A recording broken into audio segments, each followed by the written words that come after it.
All right. We are live because Google says so. Google's the boss. Welcome to another Bank Toss. It's Friday for this October 19th, 2018. It's been a while. For those of you who are new to this channel, there's obviously something wrong with you. You need to call your doctor immediately Monday. No, I'm just kidding. It's a joke. We like to have fun on this channel first. Then we'll talk, all the boring technology stuff. So welcome to the channel. And welcome everybody in the chat. I'm getting situated here. I have my drink, Kroger seltzer water, sugar-free. Try to drink healthier. I thought I was going to get sick this week. Sneezing, sore throat. I'm fine. I was doing my grass, I think Monday, Tuesday, cutting, not smoking, cutting my grass. I did half of it and I stopped. I wasn't feeling right. I should have just paid someone. Anyway, I'm here. Feeling good. I usually cut my grass on Saturdays, but tomorrow there will be a mixture of rain and snow. Oh joy! I should do one of those reaction videos. I'll cut my grass wearing a thong, a t-shirt. I'll have all the reactions from my neighbors going like, "What's he doing?" I'll get like 1 million views. I'll get a check from Google AdSense for like $50,000, and that'll cover next year. Of course, I'll get sick as a dog. Anyway, let me get my news items here situated. All right. Yugi, Daniel, bite your vape. I will not bite your vape, but hello, Peter Brown. And Steve, hello. Steve Durion, Benjamin Eldridge. Bite says it was 80 degrees in Southern Oregon today. Thanks for rubbing it in, man. I thought we were friends. Jeez. No, I'm just kidding. Cool. That's actually pretty warm for Oregon this time of year, right? I think it is. I don't know. Anyway. Really? 80 degrees in Oregon for October 19th? Wow. Okay, cool. Mark Yates is not really feeling well. Oh, man, I'm sorry to hear that, Mark. Yeah, I thought I was going to get sick this week, but I don't know. I took extra vitamins. Dan, you just paid a kid looking for work to cut to cut your grass. I should have paid someone, but to do all of my grass, my house, it's like $40-50 each time. And I mean, that adds up after a month, I don't mind the exercise. I really don't, but I just didn't feel right this week, but I'm okay now. Mark, you're doing paperwork. Very good. Well, I am not doing paperwork. Well, sort of. I'm looking at paperwork. I got this thing from AT&T that we'll talk about. Switch to DirecTV. It's tempting. It really is. They got a deal here for like DirecTV, internet, and phone for like $84 a month. That is substantially less than Comcast, but it's DSL. Anyway.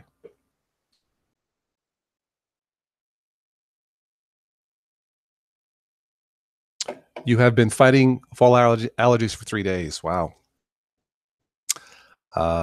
Take 5,000 international units of vitamin D3 every day, boost the immune. I take like a multivitamin. Yeah.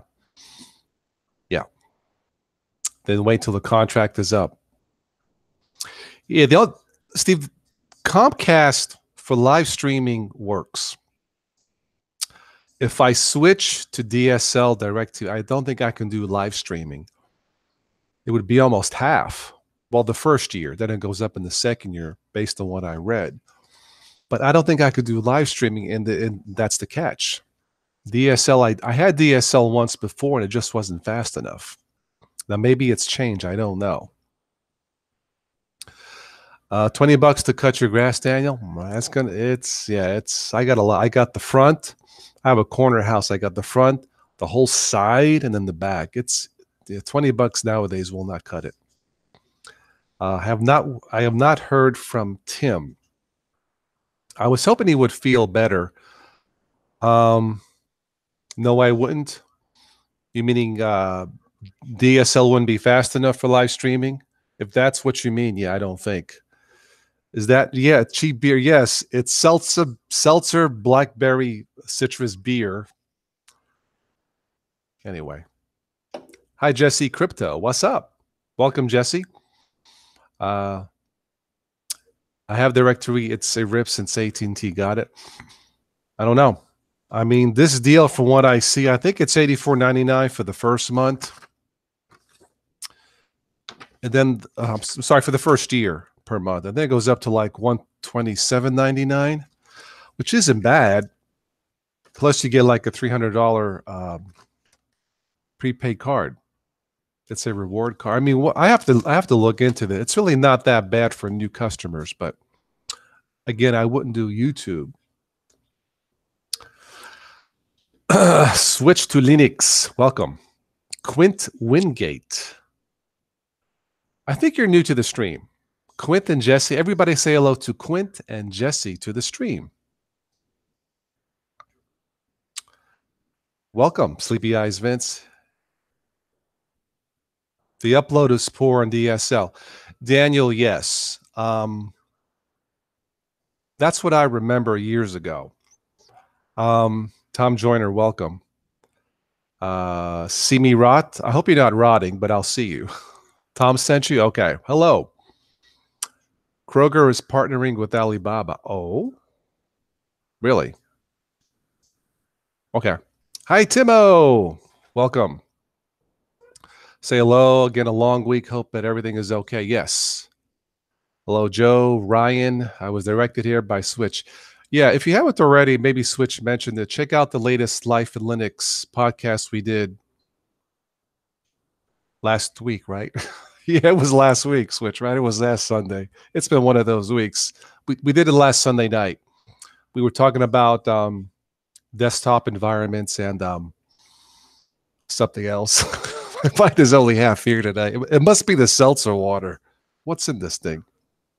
DEs, what are desktop environments and distributions for beginners? And Rita, my favorite lady for Friday nights. Okay, I'll be sending. I'm going to send out some invites here in a minute or so. But again, welcome everybody here. If you are new to this, this is Total OS today. My friends call me TOS, Total OS TOS. My real name is Carmine. This is primarily a technology channel. Every once in a while, like Friday nights, we'll have some fun. We'll talk technology news and we'll get to know each other if you are new to all this. So if you are new, welcome. This is a community channel. Yes, thank you, Mike. Talking about desktop environments versus distros. Yeah, I'm going to send out invitations here in a moment. So welcome all. Chip Catalano, buonasera, buonasera. I sound like the goth. Buonasera, buonasera. Welcome. Okay. I need to get one thing out of the way because I got a private email this past week and it was so heartwarming. So I won't mention the person's name, but it just shows how special this channel is, in my opinion. Somebody was worried that one of the past live streams would have gotten demonetized. Okay. Here's the thing about monetization right now and YouTube. First of all, let me say this. If a video or a live stream gets demonetized, as we say in New York, forget about it. Forget about it, meaning don't worry about it. I'll let you in on the little secret. Even if none of the videos were demonetized, if all the videos got monetized, meaning if every single video was monetized for AdSense, it would still not be enough to save or support this channel. A lot has changed since YouTube started 2005. A lot has changed since I started the channel back in 2010. A lot has changed. Good, bad. I won't go into the whole technical stuff of all that, but a lot has changed. So if every single video was monetized 100%, it wouldn't make that much difference. A fully monetized channel like this is not going to support the channel anymore. I've come to that conclusion. So when a video gets demonetized, don't worry about it. Have fun in these streams. Enjoy it while we can. This is a community family channel. I feel your friendship. I feel your love. And that's why we are doing this, usually Friday nights. So I want to get that out of the way. What will support this channel is basically community patrons. It's going to take about a couple hundred patrons, preferably more, to fully support this channel. So when I joke and say, oh, demonetize again, it's a joke. At this point, I don't care anymore. There's nothing that we can do. So enjoy the live streams, enjoy the videos. Don't worry about monetization, demonetization, and all that stuff, because it's just a headache. So I need to get that out of the way. All right. And thank you for your thoughts. All right. I do have some news items, but before I do that, let's get some invites up and we'll have some fun tonight. If you want to support the channel, there's a bunch of links below in the show notes. I won't go into those again. Of course, there's always Super Chat if you so choose to do it that way. And thank you to all of you this past year who've gone out of your way, who've gone to support this channel as best you can. I really do appreciate it immensely. All right. Let's see here.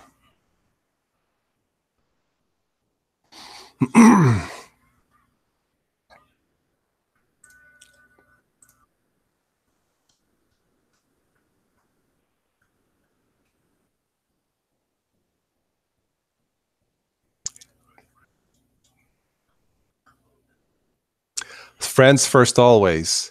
Amen. All right, let me get out of this. You know, I should do that tomorrow. I should cut my grass wearing shorts, t-shirt while it's snowing. I'll have all my neighbors have the reaction shots. My video will go viral and I'll get a nice check from Google next month to support next year. I should do that. I should attempt to do that just to see if it works. Anyway, present arms, welcome. All right, let's get the link here.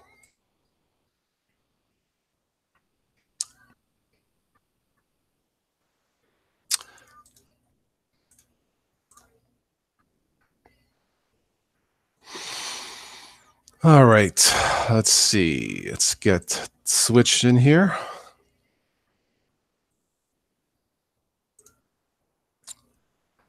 All right, switch. There you go. Steve, if you want to join, here comes the link. Ricky, you can join also. I have some random news topics for tonight. If there's something on your mind, feel free to post it in the chat and we'll talk about it. Let's get Joey in here. I do have an updated schedule. TOS has a schedule. Heart attack. Yes, from now on through next Friday, subject to change. The private chat will be next Friday night, 8 p.m. Can technology prevent drug overdoses? I'm doing some more research. I don't want to give incorrect information on that. There's a couple drugs out there that's fairly new. I'm doing some research on. So the private chat will be next Friday night at 8 p.m. We may do a public stream after that. Normally tomorrow I cut grass and do my chores, but if it's going to rain and snow at the same time, maybe I'll do a live stream tomorrow. There will be no live show tomorrow night. Sunday morning, Good Morning Linux, I may do something in the afternoon, and then we'll do a Monday coming up, Microsoft Monday. After that, until Friday, I don't know. Yes, Anna Rita, TOS plus a schedule, shocking. Don't rub it in. All right, let's see here. Tim, you'll be back on later. Yeah, I should be on if it's not too late. So yeah, just let me know when you're ready, Tim, if it's not too late. Of course you're invited. Tim is a longtime supporter of the channel. Thank you. Tim, can you make it next Friday night at 8 for the private chat? I want to have parents on that chat to talk about this serious problem, opioid addiction. Cut the grass while snowing. Yeah, it's a thought. I'm not saying I'll do it, but to gauge the reaction from my neighbors and put it on YouTube, I think it would go viral. Yeah, I think it would go viral. Anyway.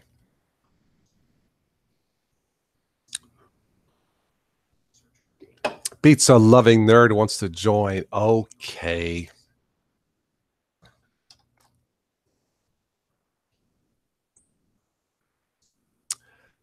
I have Pizza Loving Nerd's old channel. Is that your email? Pizza? Omega Beast.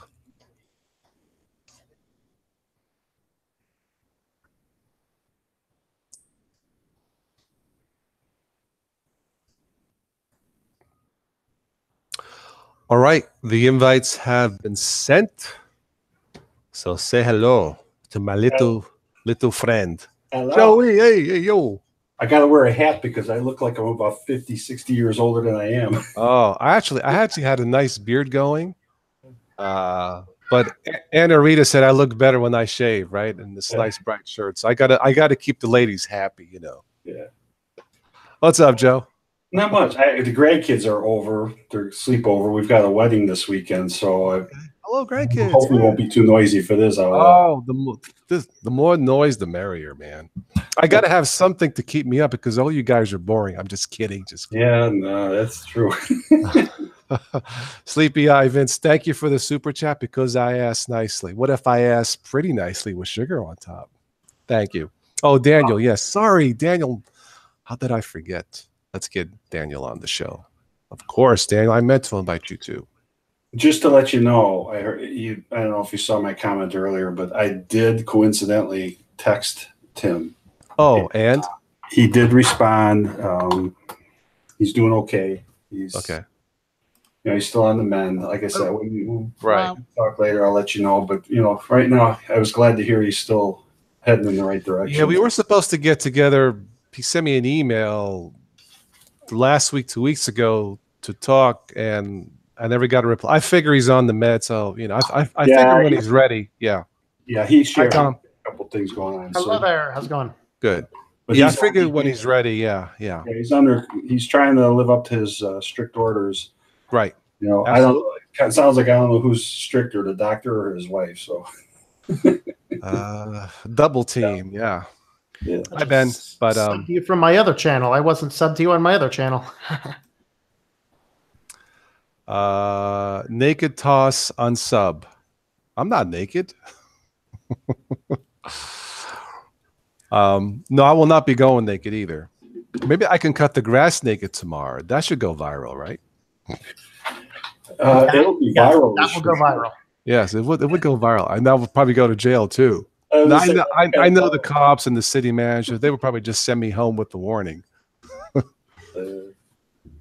Well, you know, greetings. Can you hear me all right? All good. Yeah, I was going to ask, how's my sound? But I guess my sound's okay.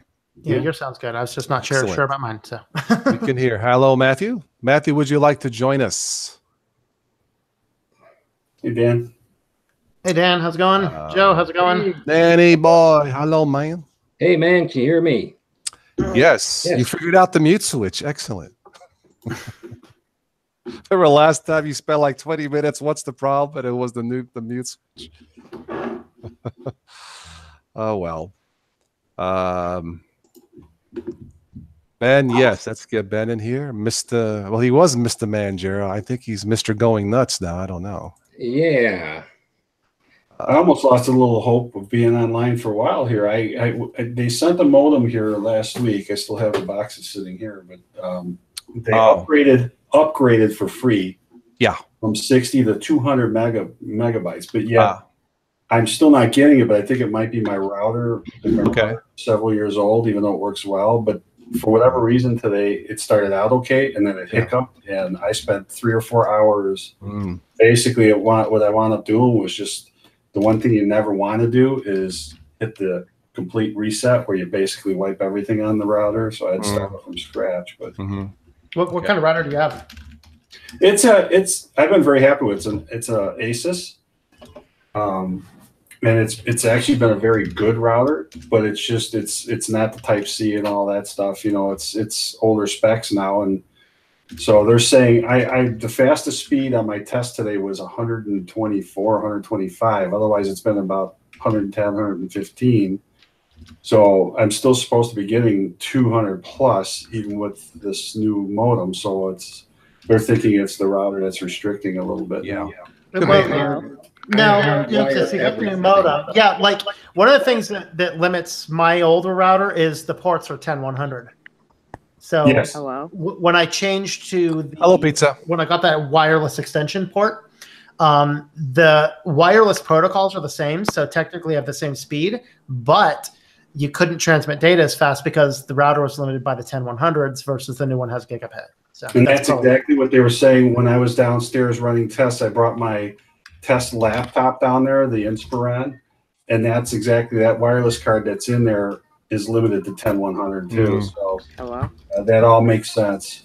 Hey, pizza, we can hear you. Okay. Hi, guys. Sorry, my audio's kind of bad because I'm on my iPad because I'm installing Elementary on my computer. So. Okay. Elementary on the computer? Drop that point. Not kidding. A distro review. Hey, Matt.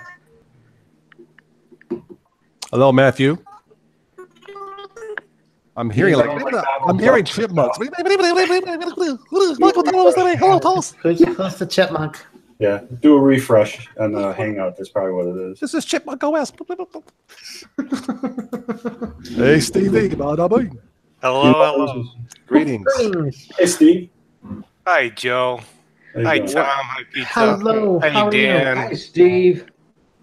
Okay, look what I found on the Play Store. Geometry Dash Battle Royale. Ooh, nice. That's the game of the year when you're drunk. This is what? Cool. I am not connected to the server. What the? It looks like this is Android like honeycomb. Somebody brought that tablet to me the other day. It's like, I got this thing at a garage sale. Could you help me get it on the internet? It was running Android 1. Holy cow.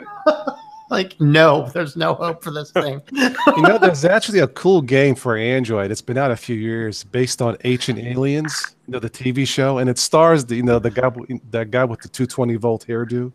Oh, God, yeah. I can't think of his name now, but I should play that. Yeah. What's his name? Giorgio. With the hairdo. He zapped his Hey, do you guys know Kahoot? Matthew, I can barely hear you. You might want to turn your mic up. All the way up. No, he sounds all right. He sounds For me, he's quiet and everyone else is loud. Well, that could be because if you're on your iPad. Headphones. Well, I'm wearing earbuds, so. Okay. Jesse, you were stuck on dial-up. Oh, why? Dial-up. You. Really? Hey, TOS. What's up, man? Hey, how's it going, Yu-Gi-Oh? Oh, nothing much. It took me a little bit to get on. I had to install Vivaldi because Firefox wouldn't let me use Hangouts for some reason. The Vivaldi is out today, I think. By the way, I made a win in Kahoot today. You did what, Pizza? I won Kahoot. How about Benjamin says Giorgio A. Tsoukalos for Ancient Aliens. Yes, that's the guy with the electrical hairdo. That's him. Yeah. Oh, thank you. Hey, Matthew, how you doing? How about now? Is it working now? It's a little better. It's a little louder. Yep. Yeah. Cool. Wow. I can hear you better now. I had to switch machines. Every time I use Linux, something doesn't work. So. Shocking. No, I don't know. I heard you. That's what happens for me on BSD. Well, the chipmunking thing, I have to, every time I open up a new application that uses audio, I have to restart the entire Pulse Audio server so it stops. Wow. But that's not, I'm going to tell you something. That's not just Linux because I'm going to go back even 2 years ago. There's a friend of mine who unfortunately is now deceased, but when we used to do Hangouts, he had a Windows machine, and every single time without fail, when he would come on, he had the same situation. He always had to refresh, and that was with Windows. So I think it's a Hangouts thing. It's not necessarily the OS. Okay. This It actually issue with KDE audio where it's the sorry. USB drivers because I can open up Audacity or anything, not even in Chrome, and it'll do it. On Windows, it's an easy fix. I go to the volume control panel, go to audio devices, go to recording devices, and then frequency, and then I just click the frequency, push apply, and it fixes it. On Linux, you have to restart the entire audio stack. There's this weird bug with KDE I noticed where it does not use the default audio device for me.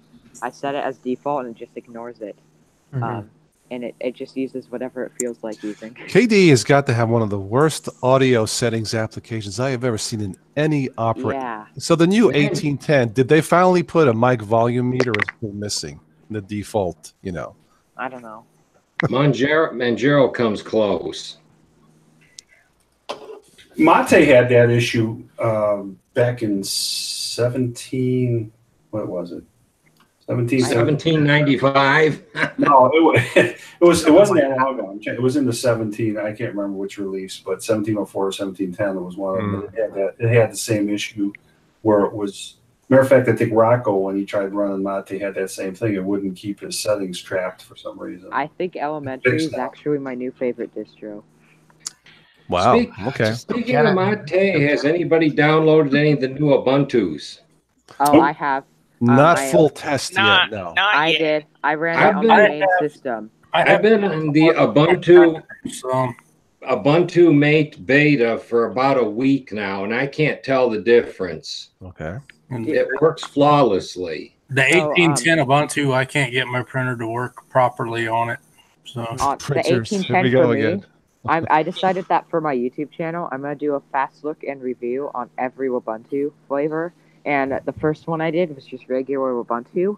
I noticed that this OS ran really badly on my hardware that can run 18.04 just fine. I'll be right back. I need to step away for a second. It can run 18.04 just fine, but 18.10, all I was doing was using Hangouts, and both my CPU cores were at 100%. Wow. Which browser were you using? I was using Chromium, and it was also using 3.6 gigs of RAM. For whatever reason, that new distro just hates my computer for some reason. And that's pretty much all I talked about on the review, because it was unusable. It took like 10 seconds for programs to open. We're talking about the Ubuntu GNOME version, right? Yeah, that's the one I had issues with. Oh man, GNOME is a terrible pick on any distro. Yeah. How much has actually changed in Ubuntu 10? Really, all that's changed for me, that I figured out, was that it uses a new icon theme, new window decorations. It's a little teeny tiny bit more customizable, and it crafts on your system. That's the changes for me. Yeah, I was thinking about doing another more controversial type Ubuntu video saying, is there anything significant going on anymore? And I also hate the Amazon thing. There's this launcher to use Amazon, and I noticed that all it does, I thought it would be a standalone application, but all it does is just open up a Firefox tab with an Amazon referral link. Oh, man. Or Amazon affiliate link. Well, that's what Manjaro does with all the Microsoft junk they give you with it. You get a full Microsoft Office suite with it, but it's all online. Well, it's the same thing that Peppermint does with the ICE application. Well, yeah, Peppermint does. It's in its own window. That's what I like about it. Well, one thing that I did you know you're lazy when you literally make an app that comes with your system that just opens a browser tab. Because we're all too incompetent to open Firefox and go to firefox.com. Apparently. What was that, Matthew? Well, one thing I did with Ubuntu 18.10, because I can't use it with my printer, is I pulled all of the theme files out of it and put them on 18.04. That there is the PPA for the community theme as well as the snap, but they're incomplete. You don't have a dark theme in that one. You don't have the new Plymouth theme or the GDM theme or the full complete icon theme. Those are really only fully completed in 18.10. So I pulled all those files out and put them in 18.04. People, you can run GNOME with snaps now. You can run a snap package of GNOME. That's just insane. Yeah, exactly. The entire desktop is a snap, which... And the thing I hate about modern GNOME Software Center is that if there's a snap package, it will use that by default instead of a normal package in the repository. And I hate snaps. I think Flatpaks are a little bit better, but I hate snaps. Well, I like the idea of having the desktop as a snap the way Ubuntu does it, because you can have a LTS base like an 1804, but still get the most recent desktop and tweaks from Canonical, because the desktop itself is an isolated, snap package. So I can see an advantage there, but I generally would prefer traditional packages over snaps if I had the choice. I use a few snaps. I mean, they seem to work. App images seem to work. I don't have too many.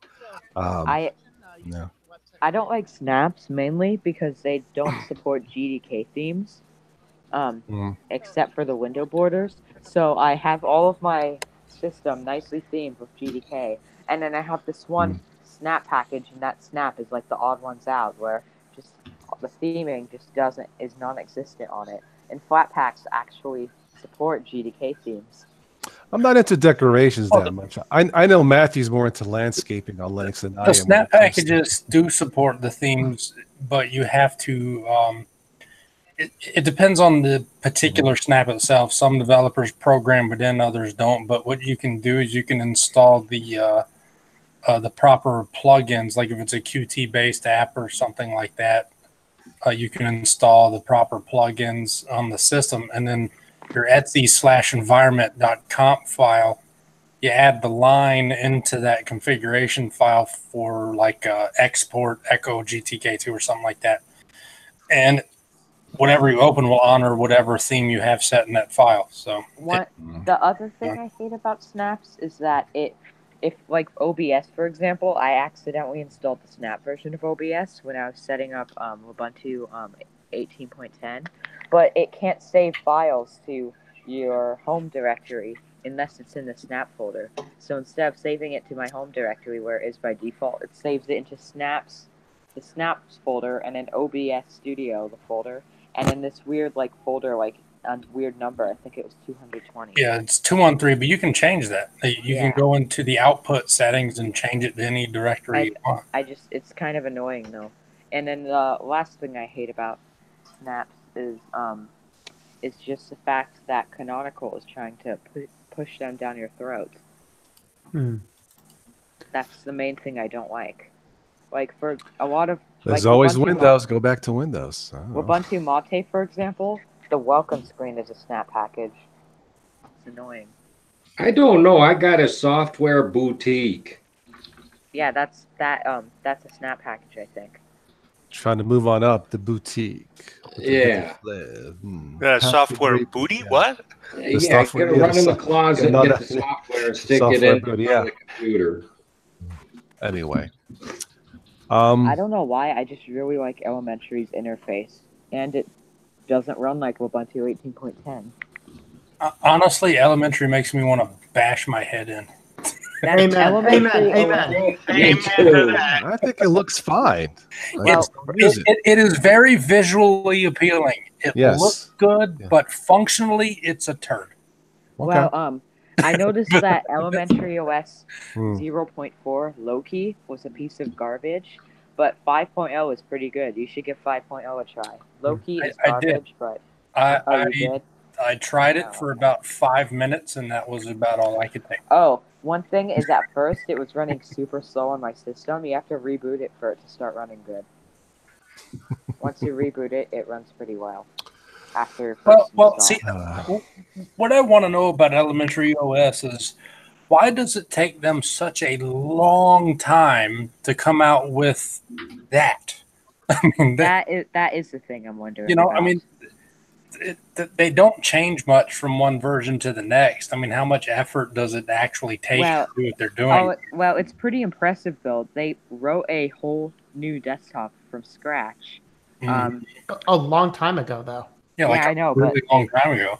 But also, all of the stock apps except for except for all of the stock apps on Elementary were made by them. All of the apps that Maybe they can call it Procrastination OS. Well, not all of them, because they have Midori and Geary Mail. No, they don't. They have their own mail client. Why did they now. pick Midori? Really, of all those? And they don't use Midori now. They use Epiphany.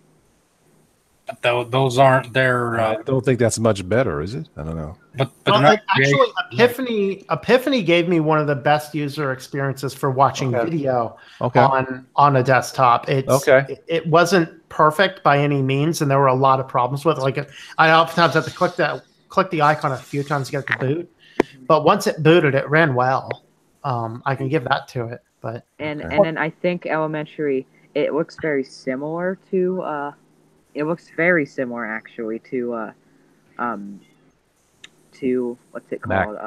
Gary, but it's not Gary. I think Epiphany is a fork of Midori, and Elementary Mail is also a fork of Gary. Well, like I keep saying, in Linux, too many things get all forked up. So anyway, I really don't like Elementary. I try to use it. It's a pretty desktop, but it doesn't go much farther than that. I think 4.0 is rubbish, but 5 is pretty good. But the workflow of it isn't. It's all wrong for me. There's something. If we're those of us who are into more controlling it the way we want it, I think that's where the issue lies. With Elementary, someone who is new just wants it to install it and leave it the way it is. It's probably great. It's just not for me. Well, it's like under the desktop. It's like Linux under the desktop. Once you put the desktop over it, there's only so many desktops, and after a while, you get bored with a couple of them. Like with my my Mate here, I went and installed OpenBox behind it, and I installed XFCE. And when I log in, I can choose 4 different desktops. Beware the hazards of multiple DEs. Switch and I talked about that last week. So wait, what happens with multiple DEs? Take a guess. What can happen? They get all forked up. I haven't found a big deal with it. Except a few of the configuration files can get a little bit wonky. You have different packages, file manager software. It gets too much after a while, and it can break the system. It's possible. It hasn't happened to me, but it's just too much. If you do just install one extra DE, like if Mate and I install, say, XFC, it's probably not too bad, but it gets too much after a while, and it can break the system. So. Well, I'll stick with the 2 that I got on it now. Okay. One thing sorry. No, Pizza, go ahead. I do think the Elementary tweak tool should be in the main repository, and I'm kind of mad it isn't. Yeah, I agree. Yeah. And but people, and I think PPA should be PPA should be on by default, but you can install them pretty easily. You can install them with one command. And I think Switch said in his video that you can't, or not in his video, but he said, I think on Skype or something, that you can't install deb files on Elementary. You can with an app called Eddie, which is an official Elementary app on the App And Center. the point is, though, is that this is a Debian and Ubuntu-based system. Why can you not install a deb package? Yeah. But, well, you can if you install Eddie from the App Center. That's what I'm saying. If we have newbies watching it, I think half of them are going to... But that's what I think. That's all, folks. That's all, folks. I know. That's all, folks. Yeah. Anyway. Yeah. Before we go any further, everybody in the live chat section, smash that like button. Support everybody here. Smash it lightly. Don't use a hammer. Okay. Yeah, that breaks computers. Using a hammer. Anyway, let's go to the main topic before we get too late on the $4,000 phone. First of all, everybody who is new in the chat, welcome. If you're watching and you're new and you're shy, don't be shy. Just say hello. That's what this channel was made for 8.5 years ago when I started. So welcome if you are new. Would you buy a $4,000 cell phone? Oh. Never. No. I won't even buy a $400 cell phone. I won't buy a $40 one anymore. We seem to be on the same page here. You can get the Nokia 6.1 Plus, $250, has 3 gigs of RAM, 64 gigs of storage. I didn't even pay $4,000 for my car. So there you go. There is a company called Ver2, VERTU. I was going to screen share, but it's short. VERTU if you want to look it up. I will barely invest in some wire and 2 cans. Okay. You would think it would be a state-of-the-art phone. And if you thought that, you'd be wrong, my friends. Wow. 4.9-inch display for $4,000. What? 4.9 inch. My Nexus 5X that you can get on eBay for $100 has a better screen or a bigger screen. 6 gigs of RAM isn't bad. Snapdragon 660, isn't that like last year's Snapdragon? No, a 660. That's a mid-range processor, and you need to get for a flagship. You need a 830. Right. Let me go through this real quick here. All right, so it runs Android Oreo, fine. 20 megapixel front camera. Okay. Hello, Daniel. Okay. All right. But if you want the gold one, it's only $14,120. Only. If you're gonna have a phone over $500, it needs, or over even $700, it needs to have flagship specs. Here's the thing: you would think it would have a state-of-the-art battery. New. This has, where's it at here? It has a 3,000 milliamp battery. Are you kidding me? 3,200 milliamp battery. Now here's the thing. We've talked about batteries. What battery is it though? Is it a lithium polymer or is it a nickel? What is it? I don't know. Well, but the point is, if you're going to spend thousands of dollars and all you have is a 3,000 plus milliamp, this Motorola phone, 5,000 milliamps, I can get 2 full days or more. In fact, if I don't play music, I can get 3 days, $200. You can get the blue there's this blue phone that you can get that's $120 and it has a 500 milliamp hour battery. When I search for cell phones, the first thing I look at is the battery. It's not the specs. I mean, specs are important. I look at the battery because you could have a state-of-the-art phone with all the beautiful specs, but if you can't turn on the phone, who cares? I look at the battery first. Battery technology hasn't changed that much. But you know what? That being said, though, with the batteries, here's an example. I had no problems with I could go a day and a half, even with normal use on this phone. Okay. Before I get down about 53%. Okay. And my wife has been complaining lately. She said, my battery doesn't seem to be lasting as long. I said, well, did you do the update? She goes, I don't know. Well, I did the update to the new iOS, and guess what? I charged this in 12 hours. I'm down to, matter of fact, the other day, I woke up, I had just charged it at like 4 or 5 in the afternoon. I woke up to 20% battery on this thing. Okay. And I did nothing but put it next to my bed at night. But here's the thing. You didn't spend $1,000 or $4,000 for that phone. No, I spent $800. That's bad enough. Okay. Think about this: a $200 budget phone. I know that battery than a $1,000 iPhone. Well, my phone right here. That phone too. If they push an update through on it, it could still mess up the battery too, even if it's working. Well, in the case of iOS 12, that's intentional because they were caught doing that throttling with the older batteries on the previous version of iOS. Yeah. So in iOS 12, they removed all throttling and actually cranked it up a notch. They even advertised faster performance on all devices on iOS 12. That doesn't have to do with the battery. That has to do with the battery manager. Right, but with iOS 12, they essentially cranked the clock up on everybody's phone. It's kind of like it's funny that Tesla has the ability to be like, oh, there's a hurricane coming. We're going to push this button and allow your cars now remotely to run better. Yeah. So what are you saying, Matt? Are you saying that they're taking more resources or not? For me?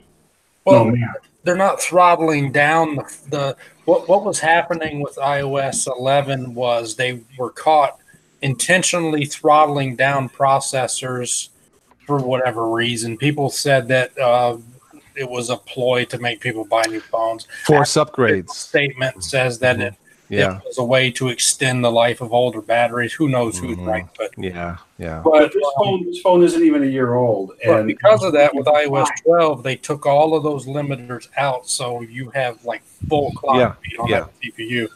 But something changed in here in the last week, because all of a sudden I can't get any battery life out of this thing the way I used to, and I feel like I'm constantly charging it now.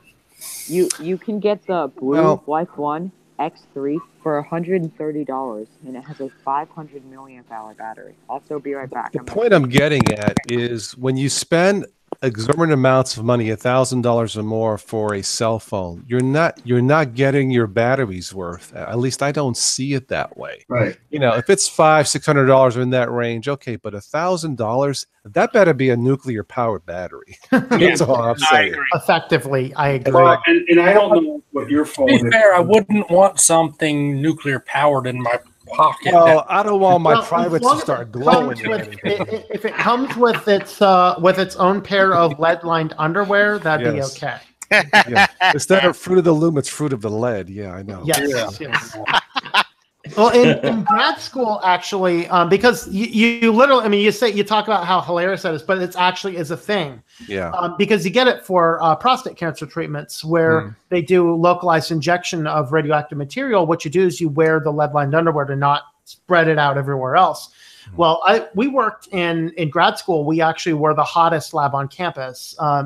Quote unquote, meaning that we had more radioactive materials. Okay. So I have a lot of extensive training and we're working with radioactive materials. And so if it's a big joke one day in our office lab space, we put up the order forms to buy lead. So that's why you're always on fire. It's the radioactivity. My green screen's not working right. Yeah, I just need to spray it down a little bit more with more iridium and just make it glow a little bit better. Right. No, but you know, look, this is probably going to be my budget phone of the year. Unlocked, $200. You know, I wish it had a USB-C. And I wish it had a second speaker, and that would give it a 10 out of 10. I'm going to deduct 2 points. I'll give it an 8 out of 10. But a 5, look, it's great not to put this on the charger for like 3 days. It's awesome. Nothing beats power, you know. Well, let me. Okay, now ever since I've got cell phones, I've always plugged them in at night when I went to bed, got up, unplugged them, and took them to work. Yeah. And I've never had any battery issues. Usually the phone just went out of style, or I had to get a new one because the screen broke or something like that. I never had a problem with the battery. And they say, though, that you're not supposed to do that. And I do that to this date. This iPhone here, every night I plug it in. I get up in the morning and unplug it, and it works fine. No issue. Modern batteries shouldn't be nearly as impacted because the charge controller will shut it off. Yeah, I'm not saying there's a defect or a problem. Modern phones, the type of batteries are lithium polymer ion batteries, which generally don't have what they call a charge memory to them, like old nickel cadmium batteries. Right. So it's generally not an issue, but if the firmware in the charge circuit isn't programmed well, you could risk overcharging, and the worst that'll happen is you'll just shorten the overall life of it, which these days, even if you do that, you're probably going to get a new phone before it's battery technology. You would think after 25 years. Now, there's been talk about graphene and other stuff, promising technologies, but all I'm saying is if you're going to spend a lot of money on a phone, like $1,000 or $4,000 or more, and your battery technology is still 20 years old. Or if you're going to spend that much on a phone, at least give me the ability to replace the battery. Yes. You know, and that's another lost art that we need to get back into. This is sealed. They started that with the MP3 players. You know, the early MP3 players, they started integrating the batteries into the case to where you needed to be a watch technician to open them up and put a new battery in them. Yeah. I mean, my Samsung Galaxy 9 that I have, I mean, the battery on that thing, like, it just goes very quickly. But my point is, I never had a problem until this past week. It was running beautiful. Okay.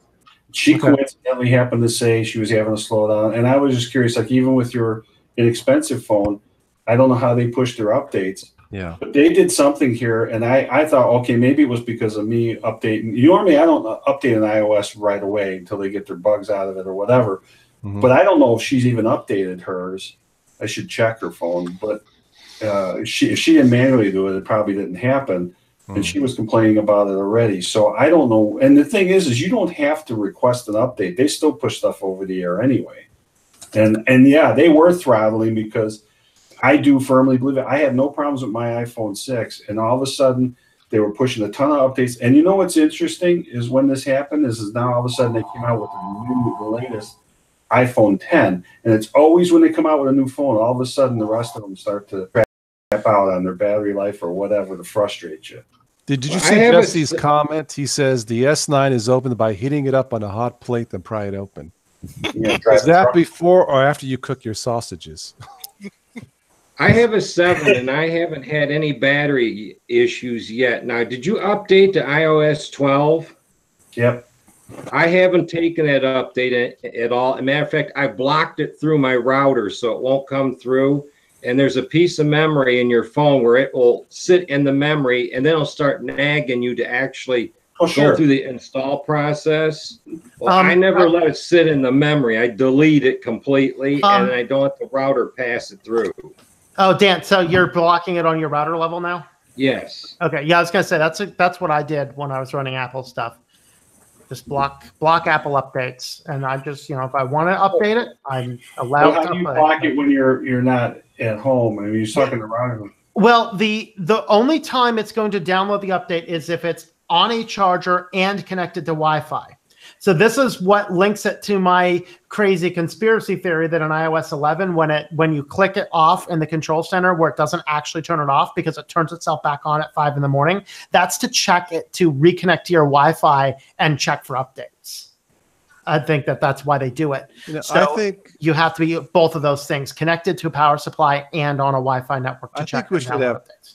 I think we should have mass protests, like instead of political protests, have protests saying, like in front of the Apple Store or Samsung or Android or Google, we want power. We want power, as in more battery power. We want power. And maybe they'll listen. Well, one thing I did notice with iOS 12, I don't have an iPhone, but I got an iPad. When I first updated it, the battery life was noticeably worse. But after I used it for a while, it got better again. And looking at the new uptime thing that they have now, it's almost like it started to learn what I use the most and then started to sleep all the other stuff that I don't. And over time, the battery life actually improved as it learned my usage. But how much time are you talking? Maybe a couple weeks, I guess. But well, rather than running applications you got open through the register, maybe it's just parking them in memory and slowing down the processor so it only uses what you're actually using it for. Maybe, but I always go in and close them out if I can. Right. I wonder how well battery cases sell. I've seen them on Amazon. I don't think they make one for the iPad, do they? I don't know. I know there's plenty for phones. The one company called Juice or something, or Mophie Juice, something like that. Covers for iPads and stuff. I have a nice external one. And actually, but I have a solar powered battery bank that I can use if I need it. Hey, Matthew, what version of the iPad is that? This is a first generation Air. Oh, nice. This one's actually is the one before the biometrics came along.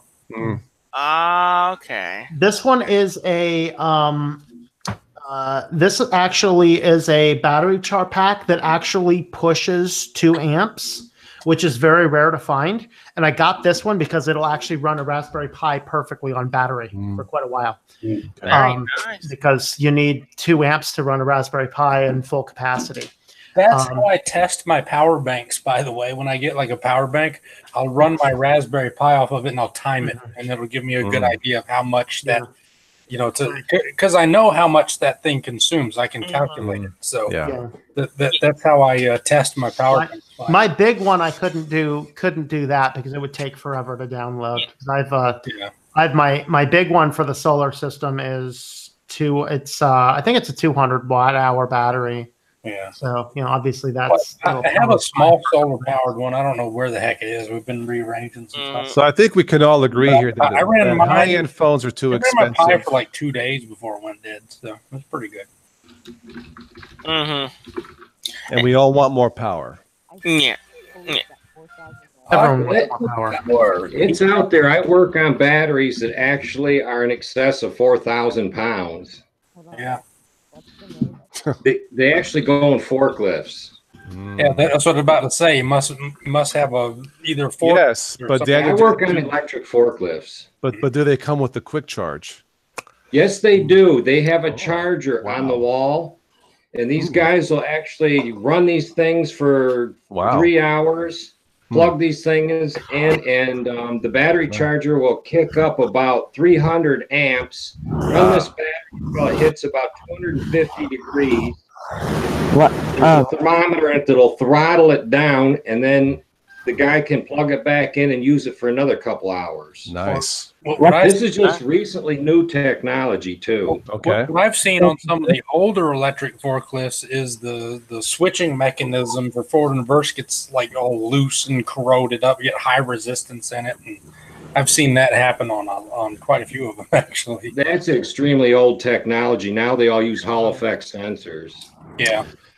Someone should come out with a new phone with the latest battery tech and just call it the power phone. But the ones that I've seen, it's like, you pull that panel off down by your feet, and it's like a series of big relays hooked up to your controls. And yeah, those are called contactors.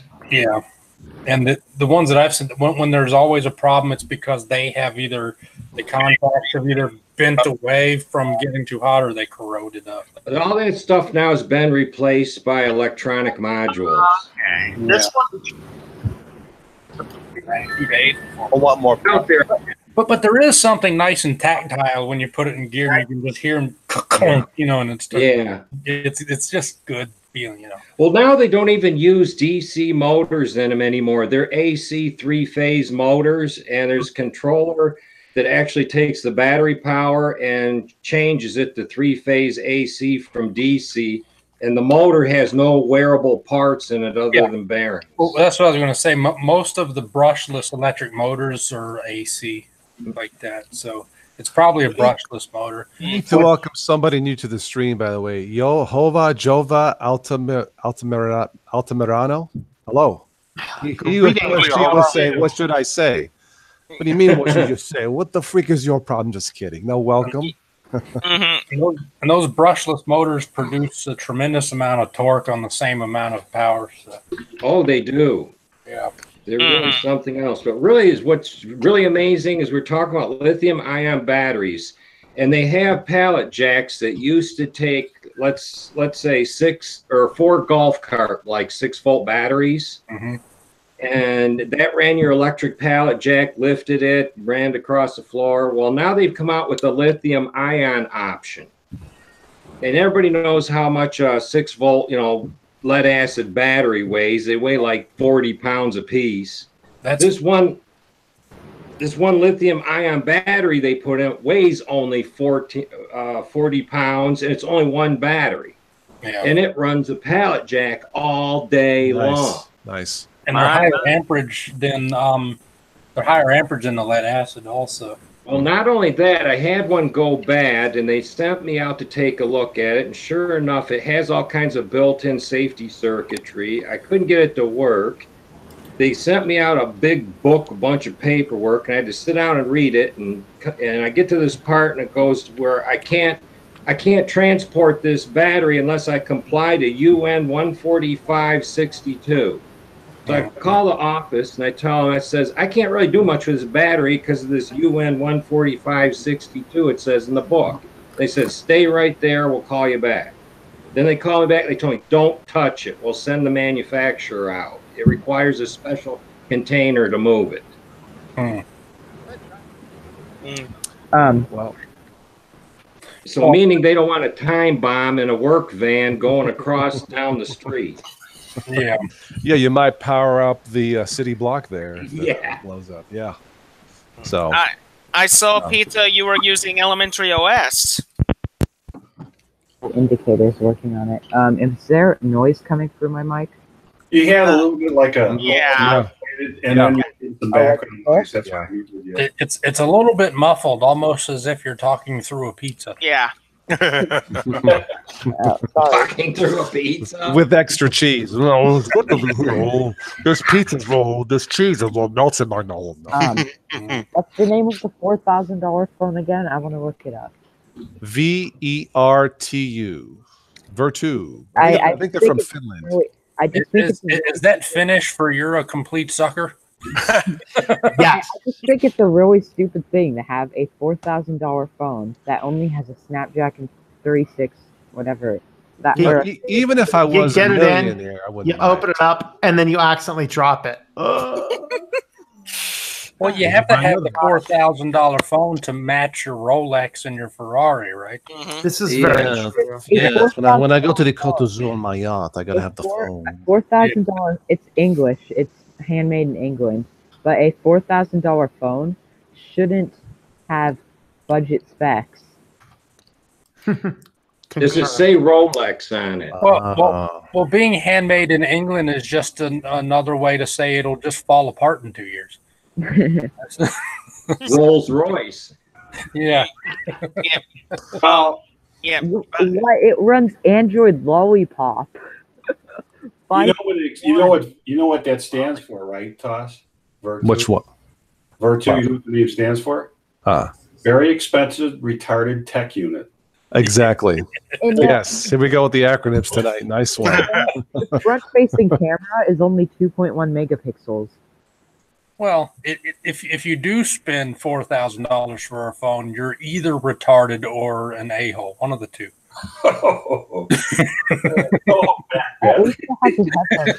Well, that's our show tonight, folks. We want to thank everybody. That's not my opinion.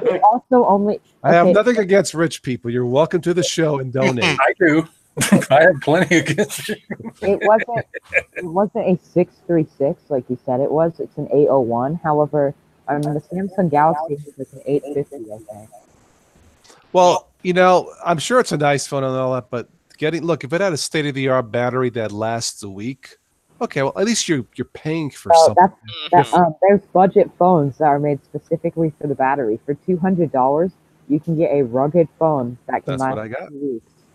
So you know what they should do? They should install one of those magnets with the coil where you have to like shake the phone to charge it. Can you imagine that? You get a phone call. Hi, honey. Wait, give me another minute. Put one of those cranks on the back of it. I just turned on the flashlight. If I shake it, it turns on the light. Isn't that cool? Yeah. By the way, TOS, I do plan on installing one of the new versions of Ubuntu as soon as I get around to doing it. The main thing that's keeping me from doing it is I'm just loving Arch Linux too much. This is a great system. Don't break it. Don't break it from Arch. Don't break it. Another psychologically impaired person tonight. I'm just kidding. Just kidding. All right. Going from Arch Linux to Ubuntu is an exercise in futility. It's just hard to do. By the way, the poll's still out. Vote for the best Linux distribution for this year. It doesn't have to be newbie friendly. You can pick anyone you like. That ends November 1st. Sure. I like them all, but man, some of them just break. Linux breaks? Really? Yeah, I tried to come in here with Ubuntu 18.04 and the audio was all screwed up. So now I'm on a Chromebook. So they're not all perfect. Apparently the Chromebook. I got the Bionic Beaver over here, and I got Parted Magic over here because that's no good. I can't use it. Q1 Fiend, just search my channel, type in poll. And it's the last poll. I should have put a link. I don't have the link, but just search POL poll and just write, tap the one you like. Write the one you like. Yeah. Yep. Oh, by the way, Tim F, if you're watching, we're thinking about you. Hope you come back soon. Yeah. Yeah, Tim. Yeah, Tim, I need you back. Oh, I can't do this. Yeah, TOS melt down without you. No, man. See, next week's private chat, I want you on there for that special private chat. If you're up to it. If not, I completely understand. You know, but you got to have you back. It's not the same without you. So, Quint Wingate likes Fedora. In fact, he likes Fedora twice. He wrote it twice. Yes. Okay. Well, if it works, use it. If that's your vote, fine. The thing about Fedora is it comes with GNOME, and to make GNOME like to my taste and the way I like it, I got to put all these add-ins into it to move everything around. Has somebody tested the latest Ubuntu as a full install? Hear anybody in the chat? A full install. Okay. Is it faster? It's supposed to be faster. As of yesterday on a live CD, I did try for at least a few minutes the new Ubuntu 1810. I mean, a full install on a standard hard drive, not an SSD or nothing. I've been told, I've read it's faster. I don't know if that's true, but well, I only can get to slow down if I got like 5 VMs open. Okay. Is anybody running, which I just upgraded to, the 410? I think it's not 66 NVIDIA drivers. No. Yeah, that's what it is, 410.66. I just installed those today. And of course, I had to reset. I had the force pipeline stuff turned off on here or whatever, and I got screen tearing back again. So I went back and tweaked the settings, took a lot of the automatic stuff off and assigned it because I don't run multiple monitors now. I put the pipe, and as soon as I put the force pipeline in here and saved the config file while we were live on here, I got rid of the screen tearing. TOS, by the way, Noah just came in, and by the way, TOS and Switch and me know this. Today is Noah's birthday, by the way. Happy birthday, Noah. Oh, happy birthday, Noah. Happy birthday. Absolutely, yeah. Wonderful. I hope somebody buys you a Ubuntu computer for your birthday. How's that? There you go. Yeah. Noah, happy birthday from all of us. Yeah. By the way, a little off topic. Stephanie sent me a message. She says she read there was a link that the best pizza that even beat out New York was in Boston. Really? She's been in Chicago lately, has she? Yeah. Now, I don't know. She hasn't been to my house either. Yeah. She's going by the link. I don't think she went there. Huge amount of. She's going by the news article. I'm just throwing that out. The best pizza always comes from these little tiny mom and pop hole in the wall. That's where the best pizza always comes from. A huge amount of those come from Detroit. Most of your major pizza chains are from here. Little Caesars. Well, if I make it up to Boston, I'll have to test it. I'll have to try it out. Little Caesars is like the sole of a shoe with pepperoni on it. How does a New York Italian survive in Chicago? I mean, I'm just curious. New York Italian. That was Chicago Italian. Chicago. So we have to yeah. Anyway, that's the link. If you search it, there was a link that she sent me. She says, if I ever make it up to Boston, I got to try the pizza. I'm like, game on, okay. But maybe it is. I don't know. I won't know till I try it personally. Yep. Also, people in the chat support her music as well. Now, if your doctors ever give you a hard time for eating pizza as part of your diet because your cholesterol or whatever, you can say to your doctor, but doc, this is the only food that contains all 5 major food groups in one piece of food. Yes. Yep. I agree. Yes. All the 5 food groups. Let me see if I remember the 5 groups: obesity, cholesterol, high blood pressure, cramps, and one more. Diabetes. You left out. Yeah. I taught my son how to make his pizza. I mean, he does pretty good now. Nice. Yeah, I did homemade pizza from scratch a couple weeks ago. Homemade pizza is awesome, man. You can't. Yeah, you can't beat it. I like to cook. I can. Food's usually really good. And here we go on food again. Who started? Oh, that was me. Yeah. But the part that I hate about cooking is the cleanup. Oh, me too. Yeah, I hate clean cleanup. life. You know, That's why I use paper plates. And the problem is the really good food takes, hours to make and only 10 minutes to eat. I know. Yeah. Well, you could eat it slower to enjoy it. When I have a yard sale, I just put all the dirty dishes out in the front yard. There you go. Paper plates. There you go. Go to my local, 5 and 10 paper plates. I like the cleanup part. It gives me more time to just stay away from the computers, just kind of chill and take a little break. But that's me because, I come from a small country town. If I had my own yard, I'd probably have a redneck solution that would probably involve putting all the dishes in a wheelbarrow and getting a pressure washer out and just. I mean, you can always just go yard sailing for those and just load the dirty dishes into a skeet chute if you're in the woods. So. Well, yeah, I could do that too. I'd throw them all in the back of my truck and just take it through the car wash. That works too. Well, I guess that's the point of owning a dog, That's actually pretty good. I like that. Yeah. Or if you have like a large canine, like a German Shepherd, you just leave the dishes laying around. He'll just lick it all. Yeah, right. Yeah. Just leave it on the floor. Come back in 5 minutes. It'll be clean. I mean, the dog will be like all that. Guys' houses for dinner. I don't have I don't have any pets here. I'm not allowed to keep pets at my apartment, unfortunately. But, that's not user friendly. No, so I'm the one that licks the plates clean. It's not the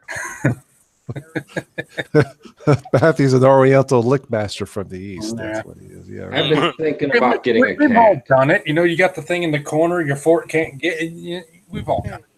I know lick paper plates. Once my pizza's done, whatever's left. Now, sometimes I'll leave the crust for the birds. I'll feed the birds, But that's as far as I go. Well, you feed them. I don't want to feed the birds here because we have some interesting birds at night. There's an owl out here that I've seen him once, and then there's there's some bats around here. And I don't think I want to have owls and bats. Well, maybe I do because that might be interesting. But yeah. All right. Back at Indicators working on Discord or on Elementary. So, okay. So, yeah. You have Shout out to Elementary tonight. There you go. No, you have to install a patch package on GitHub because they basically removed the functionality in Juno. It was there in Loki, but they removed it for some reason. So you have to install a .dev file. Yeah, just more reasons to add to the list of why I don't use Elementary. Yeah. Anna Rita says, Toss, you need proper plates when a lady friend visits. No problem. When we visit the restaurant, I'll make sure that the guy brings out real plates. Not a problem. Yeah. Hey, Pizza, did you get the Elementary tweak tools installed on that? Yes. Does it work? So do you actually have a minimize button? Yes. Praise the Lord. There's a minimize button on Elementary. You could still minimize. You can still minimize it by. You got to right click. I know you can. I know you can click on the icon in the panel. That's beyond stupid. I want to be able to minimize the thing on the button, like I can maximize it and close it. But my issue with the Elementary is it seems like they're too focused on the visuals. They're too busy making it pretty, so that they don't actually make it functional. And I don't even think it's pretty. I think it's ugly as sin. I think it's nice. I don't like the icons, that's for sure. To me, it's just another Mac clone. I think it's pretty for what it's worth. Now, again, if there's a complete newbie just wants to install it and go, maybe it's something to look at. Honestly, I think Pantheon is GNOME done right. I disagree because you can take regular GNOME shell and put a couple extensions on it, make it look exactly like Pantheon without sacrificing all of the other features of GNOME. Actually, I take that back. Budgie is GNOME done right. Well, I would disagree with that even more. So. Budgie, really? I think Budgie is GNOME done right. I agree. Well, I disagree. I didn't. Yeah, I don't have. I have a neutral thought on Budgie, which is nothing. Udix, since we're sitting here talking about elementary, Mil Udix says, "What is elementary? Elementary OS is a Ubuntu-based distro that runs its own customized desktop environment called Pantheon.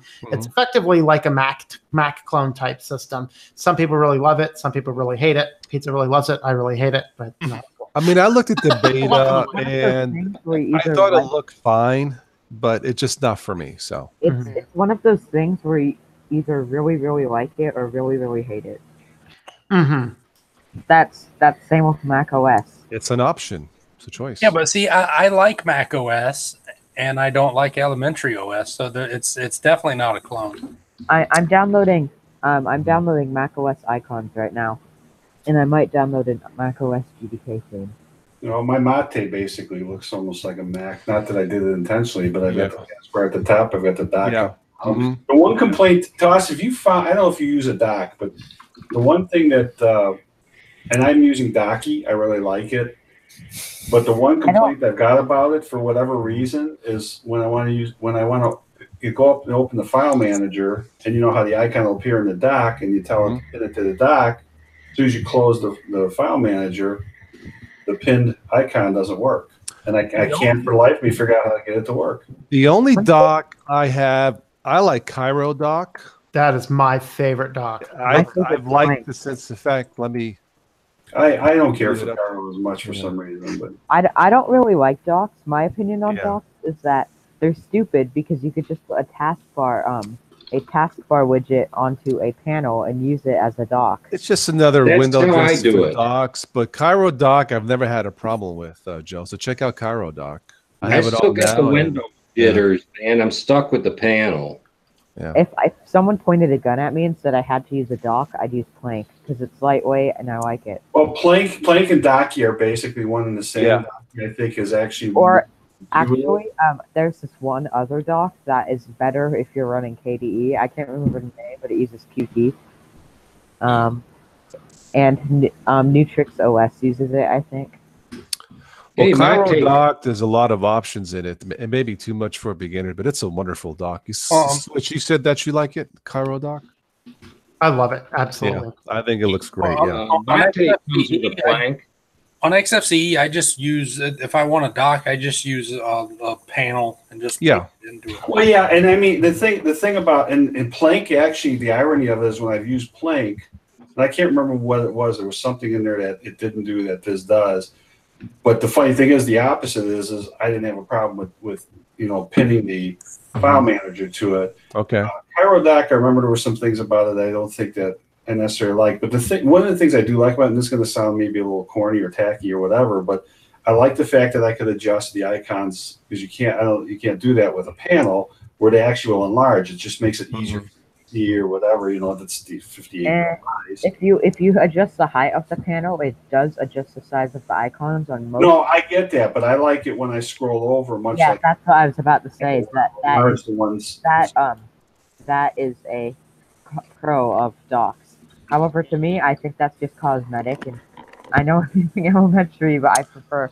I seldom use docks because it's almost like it clutters the desktop almost. Man, I got a Plank. I like it does if you leave it always on. I have auto hides or I used to use docks because I came I started on when I started doing the YouTube thing. I was on Mac OS 10 Leopard, and there's no Leopard, and Mac OS has a dock. So coming over from that, I was just used to having one, but over time I kind of phased it out. When I run a dock, I run it usually on the right side instead of the left side, and it works pretty well over there. The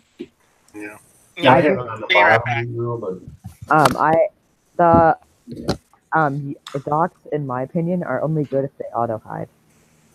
Yeah, and that's what this does. I haven't set them to auto hide. The one thing I will say too, the other glitch, I don't know if it's a glitch or not or whatever, and I don't know if it's worth the report, is when I go to hit my super key, there are times when the menu doesn't respond right away, which could very well be my keyboard, even though it's a really okay 10 or whatever. But it seems like it might take 2 or 3 tries, and then it's fine after that. So I don't know if it's when it first wakes up or what.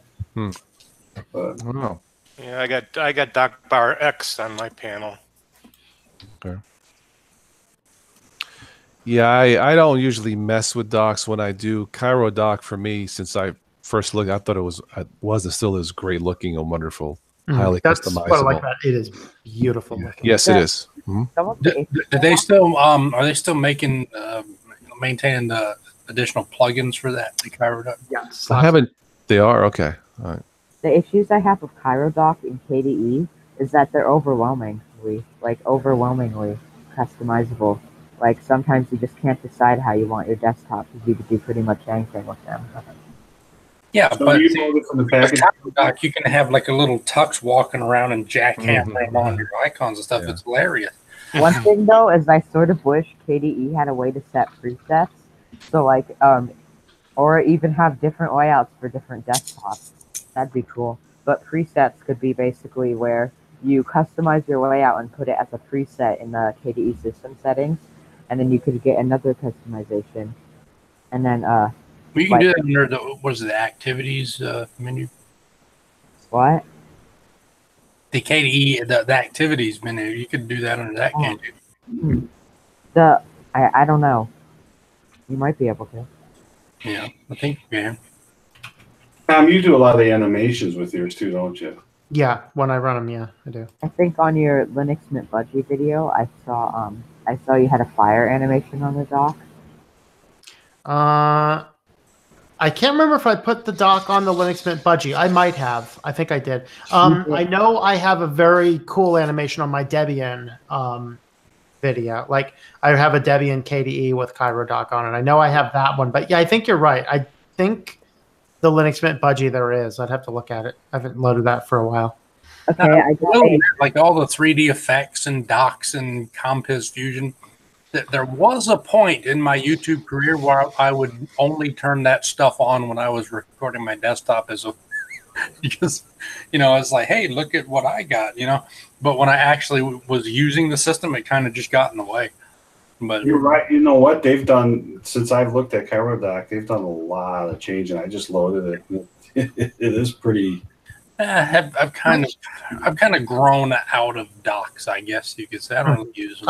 I don't care for docks. I prefer like the old Windows style quick launch bar. That's just what I love. So I've actually wiped Manjaro off this computer finally. I'm running Linux Mint Debian Edition. It's kind of set up just like I run my standard Windows computers, and it's fast, it's efficient, it works, it's well. I think there's some issues with Linux Mint Debian, but I'll figure that out after about a week or two of using it. So Linux Mint Debian, I'm finding that it's lacking certain library files that it needs for certain software packages. That's always been my experience with Debian testing.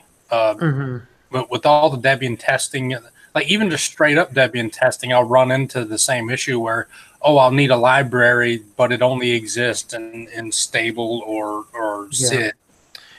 So I think that's probably what's happening. It's probably the same issue with the Mint. Yeah, I'm trying to think. There's something that I was looking for that I couldn't quite find. I think one of the things I'm seeing is that again I have that same Kodi bug back with Debian, so I'm just going to go ahead and remember where that fix is and patch that. I thought there was something else that was crazy on it too so far, but I mean for the most part it's not bad. But it's why does it drop a workspace switch in the corner though? I mean that's kind of weird, isn't it? What's that? Why does it drop? I loaded ChiroDoc, I opened it up, and it's got a workspace switcher that it dropped in the left corner, a little square. But different themes will have different things that it loads. Okay. Yeah, mine has it. Yeah. What I always did with it is I got rid of everything that wasn't just the dock. I put the dock where I wanted it, and then added the animations and things I wanted. Like it has a lot of options. It's wonderful. I think it's great. Yeah. So let's go. I'm going to wrap this up here probably sometime before midnight for tonight. But I'm going to stream at I'm going to stream in 18 minutes. So actually, I haven't scheduled that yet. So let me set that up. All right. Let's go into some odd news. Then we could chat a little bit more. So let me bring up some odd news for tonight. Some nonsense stuff. I stumbled upon a very hilarious article earlier today. Let's see if go for it. You first, man. Go for it. I don't have it in front of me, but there was Okay. Okay. All right. I forget what state it is. It's the one that currently has legislation for medical marijuana up for debate. Yeah. We're talking about selling marijuana-infused tampons. What? What? Yeah. I thought Canada was going crazy with their marijuana-infused Coca-Cola. Wow. Yeah, I'm. Some jokes there, but this is a family show, so. Yeah, All but right. I saw the headline and I was like, huh? I don't get that. What is that even for? I don't get that one, yeah. But hey, you know, nonsense news. There you go. That's about as. It's definitely nonsense. Now that this stream has gone down the toilet, but all right, here we go. Let's go with some user-friendly news. Joe, this one's for you. Police dash cam catches mid-road deer fight. An Ohio police officer's dashboard camera captured unusual, seeing two deer duking it out with antlers in the middle of the road. Well, so will they be ticketed for disturbing the peace? I don't know. Dude, they had a bone to pick with each other. I know I don't have my face. They usually spar when there is a potential mate in the area. So That's maybe what they just saw a really nice car and they were fighting for it. Okay, yeah. You know. Yeah, there's a dash cam shot here. The two antlers duking it out. Oh well. Well, that's what lovers do, I guess. I don't know. What else we have here? Authorities seize 50 baby turtles from Burger King parking lot. Authorities seize 50 baby turtles from Burger King parking lot. What exactly are they serving at Burger King? Just a thought. That is an unusual. Well, speaking of marijuana, this is meth disguised as Aztec calendars seized in California. That's clever, actually. Yeah. Federal authorities said 8 people were arrested in connection with an alleged scheme to ship meth disguised as Aztec calendars from California to Hawaii. Yeah, what a scheme. Okay. Guess it didn't work out that well, did it? Seattle spill sends heavy metal balls rolling down road. I saw that. I saw that on the news. Wow. Like, wow, yes, that's actually dangerous. I thought that happened like 2 days ago. The 18th. That was yesterday, yeah. Oh, yeah, not 2 days ago, but good enough. Okay. A wooden bridge sags under weight of bus in Arkansas. There's a picture of this bridge. The bus and the bridge is like sinking like this. Well, I guess a lot of people on that bus need to go on a diet still. I don't know. This is in China.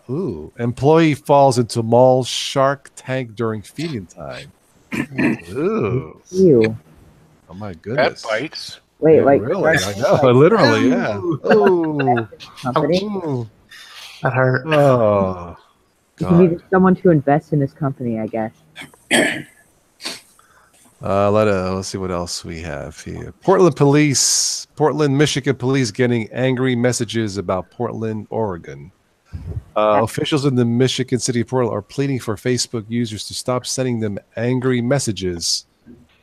Okay, I don't know what's that about, but okay. Me neither, and I live around here. Okay. Taylor Swift the antelope briefly escapes California Zoo. What an awful name to call a girl. Anyway, they named it Taylor Swift for whatever reason. This is kind of cute in a way. Scuba divers compete in underwater pumpkin carving. That seems like it would be difficult.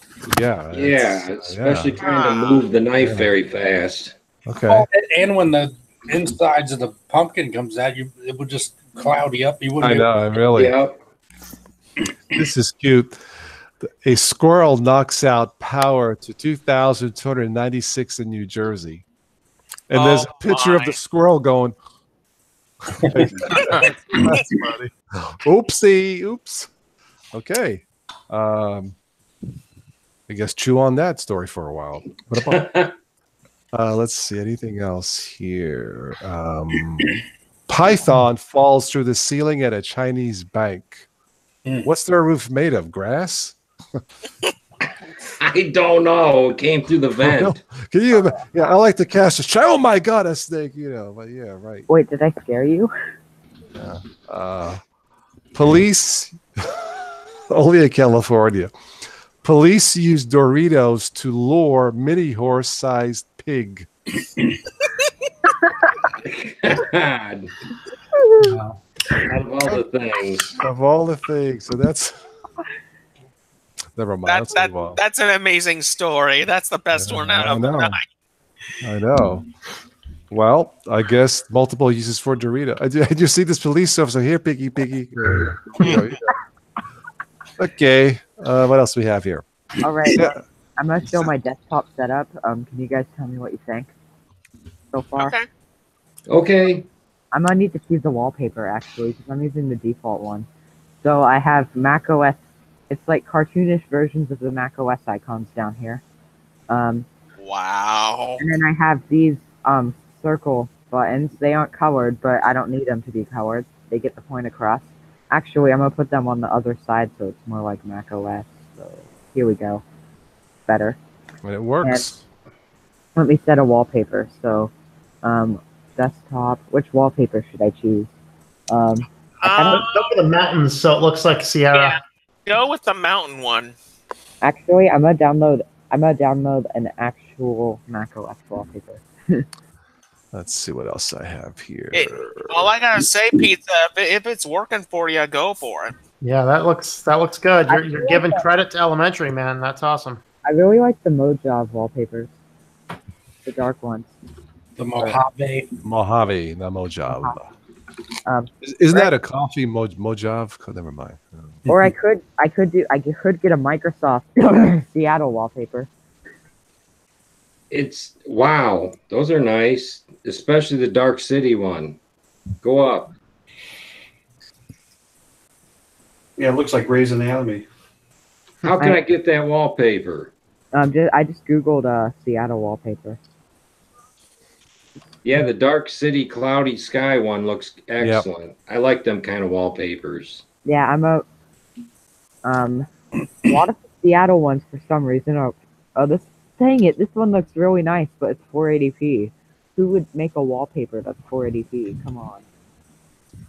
Well, this one looks why don't you take it and download it and raise the resolution, which will automatically scale up the size. You can scale it up better by bumping the resolution than you can by bumping the pixel size. It will right, but if you're using Google, they don't have the full resolution pictures there anymore. That's something they did last year. So what you can do is you can download the image, and then go to Google image search, and then search by image, drop it in there, and then you might find a whole library of different sizes of that. Actually, this right here is the default wallpaper for the Nokia Lumia 1020. That's actually pretty nice looking.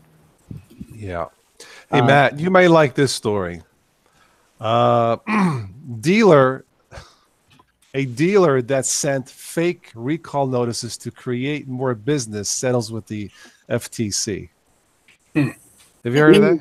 A dealer sent fake recall notices. I'm not sure how that would work because recalls are usually done at no charge to the customer. Yeah, so I'm not sure how that. But yeah, this is really. a modern society where people don't realize that a recall shouldn't cost to the customer. Look, it's the Seattle. That's awesome. Wow. Do that. That's awesome. I could see the angle if you're not charging people to do a recall, but it could be used as a way just to get them in the door.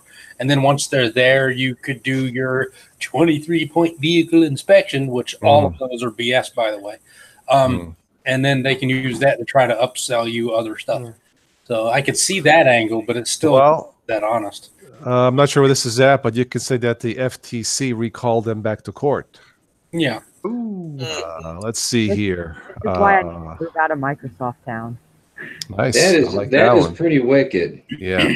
And it seems low res though, so I think I'm gonna do a reverse image. Matthew, here's another car thing. Police catch overloaded car with piano on a bike rack on the Autobahn. Oh my God. That's funny. Wow. That's funny.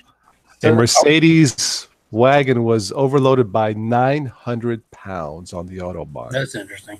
Now, I've never hauled a piano down the road, but I did have a drum set in the back of my pickup truck, and we drove around while my friend was actually playing the drum set. Wow. So we did that once. What are people thinking? Well, he was in the back playing the drum. You know, people have subwoofers. I have my own. Yeah. It was pretty good. Yeah. All I gotta say, I guess he was rocking out.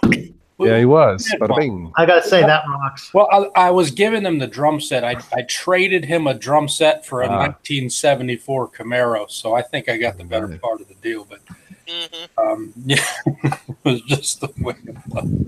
But it was funny though. It was like, yeah, sit in the back and make sure they don't tip over. He just started playing them, so I'm driving down the back road. He's in the back of the truck beating on the drum set. It was pretty funny. All right. Man, why this one? I like it, but it seems it's kind of pixely over here. I know Hangout quality is generally bad. The Hangout screen sharing quality. That one looks seriously photoshopped. It obviously. Yeah, I mean, that's the way Seattle always looks. I mean, no, that's the way San Francisco always looks, but I don't know about Seattle. Seattle, we do love you. Seattle Terminator style. You know, something just came to my mind about that wallpaper. What? Is that what Seattle would have looked like if the Google Adpocalypse hit that? Yes. Well, what about the Bing Adpocalypse? Okay, that was bad. The joke is that Microsoft's from Seattle, but that was who even uses Bing? I did for a while because Bing program. Illinois governor candidate removed the mansion's toilets to dodge taxes. What? What the? So where did they take a crap? In the kitchen sink? Where's he? Okay, then. It is a politician, so the whole place stinks anyway. That's right. Well, if it was a big enough mansion that they could have went with like a medieval castle theme and just had the traditional planks with the holes cut at the top of them, you know. Outhouses, you know. Yeah. I think I'm just going to use the Mojave, however you say it. I don't know. I don't live in California. Switch. Mojave isn't. Here's another story. Me and Switch did a little bit of news last week, but Switch, you remember that story about the Air India pilot? As the plane took off on takeoff, it hit a wall on the tower, and the pilot said there's no problem with the plane. Anyway, apparently, Indian authorities say flight crew forgot to pressurize airplane cabin. So people bleeding from their nose. What's up with India? We still started. We think we know how to fly planes, but we don't. Goodbye. You know. Okay. I just the air cabin pressurization comes from the. It's partially done by the exit turbine on the engine. If it's a turboprop or a turbine or a turbofan engine, it gets redirected. It gets directed up the ductwork, and that's how it gets pressurized. So this is a twin-engine airline. I gotta go now because I'm streaming in 4 minutes and I haven't prepared for the stream. Okay. So. Alrighty. Okay. All right. Have a good stream, pizza. Yeah. Pizza. You know, I do know a little bit about planes. Okay. Anyway, do not fly Air India. I mean, this is bad, but when a pilot knocks out a piece of a tower in the wall, and it keeps on going, saying not a problem. Ladies and gentlemen, I hope you heard it was just taking out the tower and the wall. It's like bumper cars, yeah. It was only a goose. No. Yeah, really. Only a goose. Wow. Shirley, you just no, but don't call me Shirley. Yeah. Bada bing. Where are the most viruses in an airport? Hint: it's probably not the toilets. It's the TSA trays. I guess It isn't, but isn't TSA the virus themselves? Yeah, and everything they have, they're handling. Mm-hmm. Farmer proposes with message on cow. Aww. What do you do when you're a farmer in Scotland, lad, and you want to propose to your girlfriend? You write, "Will you marry me?" on the side of a cow. Aww. That's cute, but what if the wife to be is like extra wide? It's a gateway cow. Mhm. Or what if she's not too bright and thinks the cow is the one asking her to marry him? Right. Yeah. That might be interesting too. Will you marry me? No.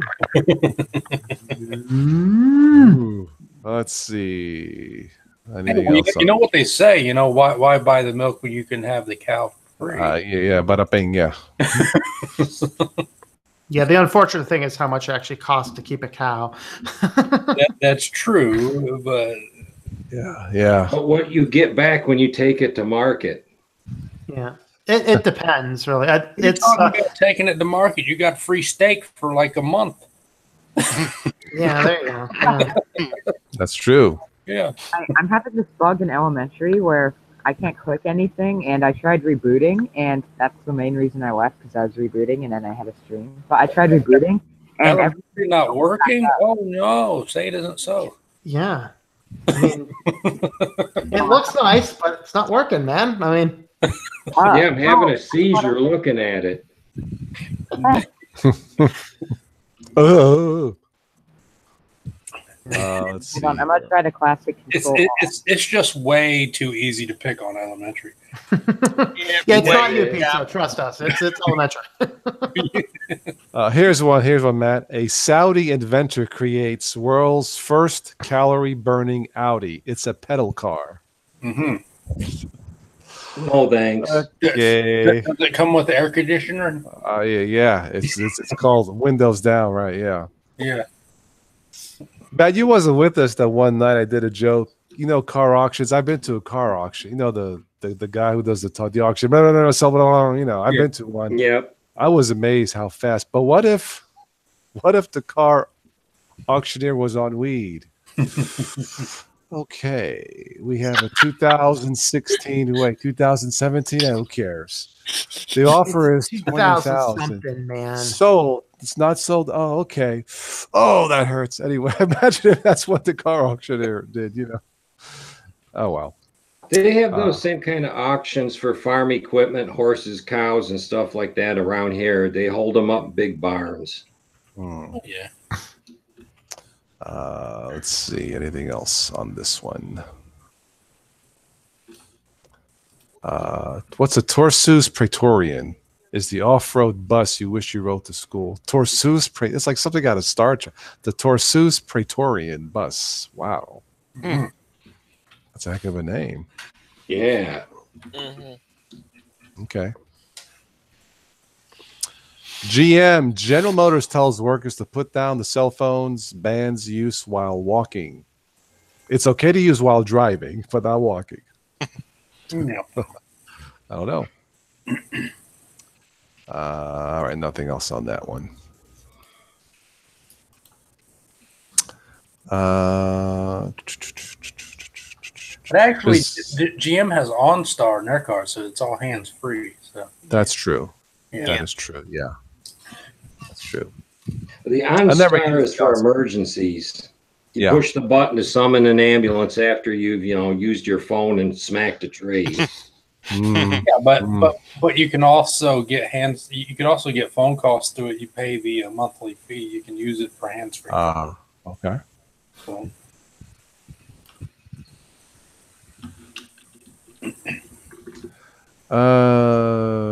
GM lets you order McDonald's as you drive to McDonald's. Must be their voice activated system. Okay. Well, there's an app where you can do that. Yeah. No kidding. Yeah. That's true. Yeah. Maybe. I don't know. Let's see here. Jaguar Land Rover self-driving car is a sad robot. Oh, poor baby. Anyway, all right, enough of that. Enough of the news nonsense for tonight. Go back to the chat. Oh, Tux Digital's in the house. Hello, man. How you doing, man? Colin's in the house too. Do we have room for another one? Yeah, I think we do. Yeah, Tux, you want to I'll probably wrap this up here soon, but if you want to join. Yeah, room for 3 more. Yeah, I think it's maximum 10 or something like that, right? Yep. Okay. Colin. What happened? McDonald's app must have been forked from the crap app. The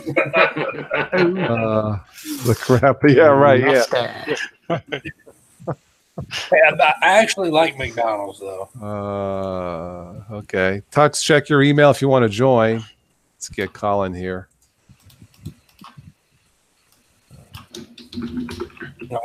I don't care if they're microwave. Those hot cakes and sausage they got are the bomb. Colin, send me an email again. I don't have it saved. Sorry, but anyway, I mean, when does a car have too much technology in it? They do now. Yeah, when it comes to they're already there. They're already there. They're already there, right? Yeah. The newer cars. I don't know if you've ever know anything about mechanic work, like bleeding brakes.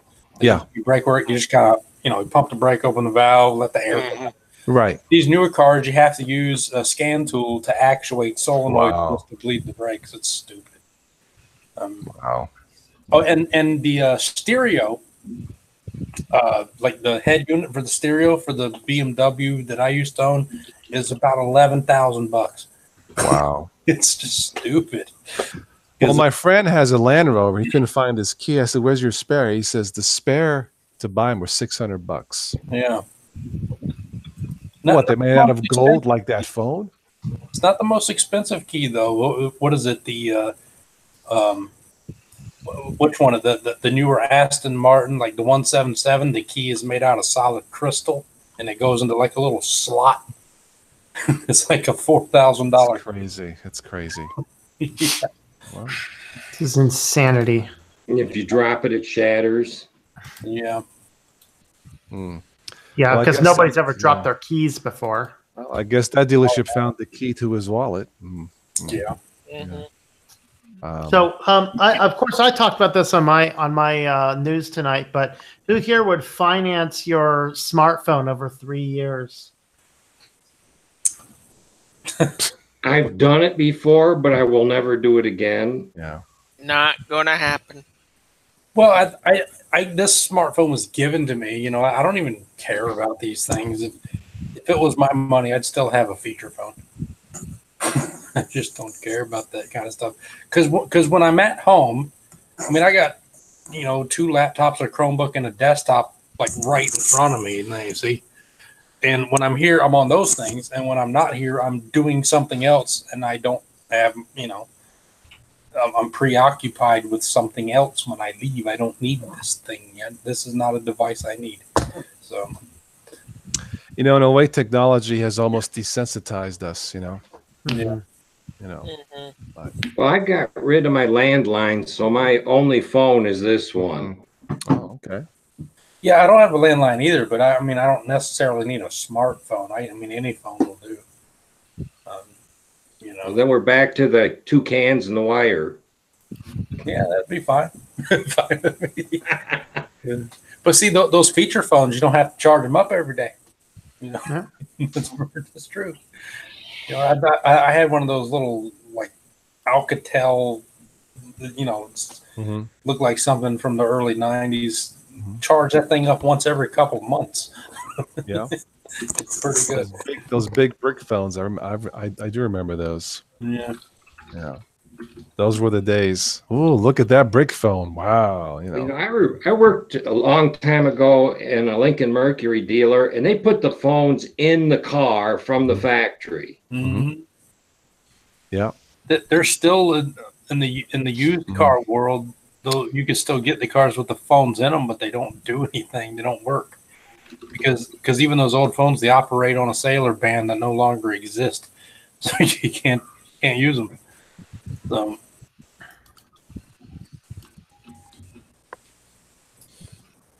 All right, Colin, let me send you the link, and you can come on for the last 10 minutes. Anyway, let's get some Australian over here, okay, mate? And Vegemite too. Vegemite. Yeah, Just no threw mine Vegemite. out finally. Vegemite. Yes, Vegemite. I ate my whole bottle of that stuff. And I got to take. Well, you know, I acquired the taste for it, and I ate it in the morning with toast because it's packed full of vitamins. And by the time I got to work, I was ready to jump out of my skin. Wow. Yeah. It was worse than drinking an energy drink. Wow. Okay. But I wasn't ready to buy another one. So veggie might make you energetic. Hey, Colin. Hey, dudes. Hello, Colin. How are you? Welcome Do you come from the land down under? Yes. No, we do not. What's happening, guys? I just finished my breakfast. Actually, it was brunch. That's right. You are 12 hours ahead. Yeah. Just a little news and nonsense and ripping on elementary OS. You know, the usual. Yeah. Yep. Oh, yeah, I just made a video on elementary, actually. Yep. So it's looking quite nice. Looks good. Runs well.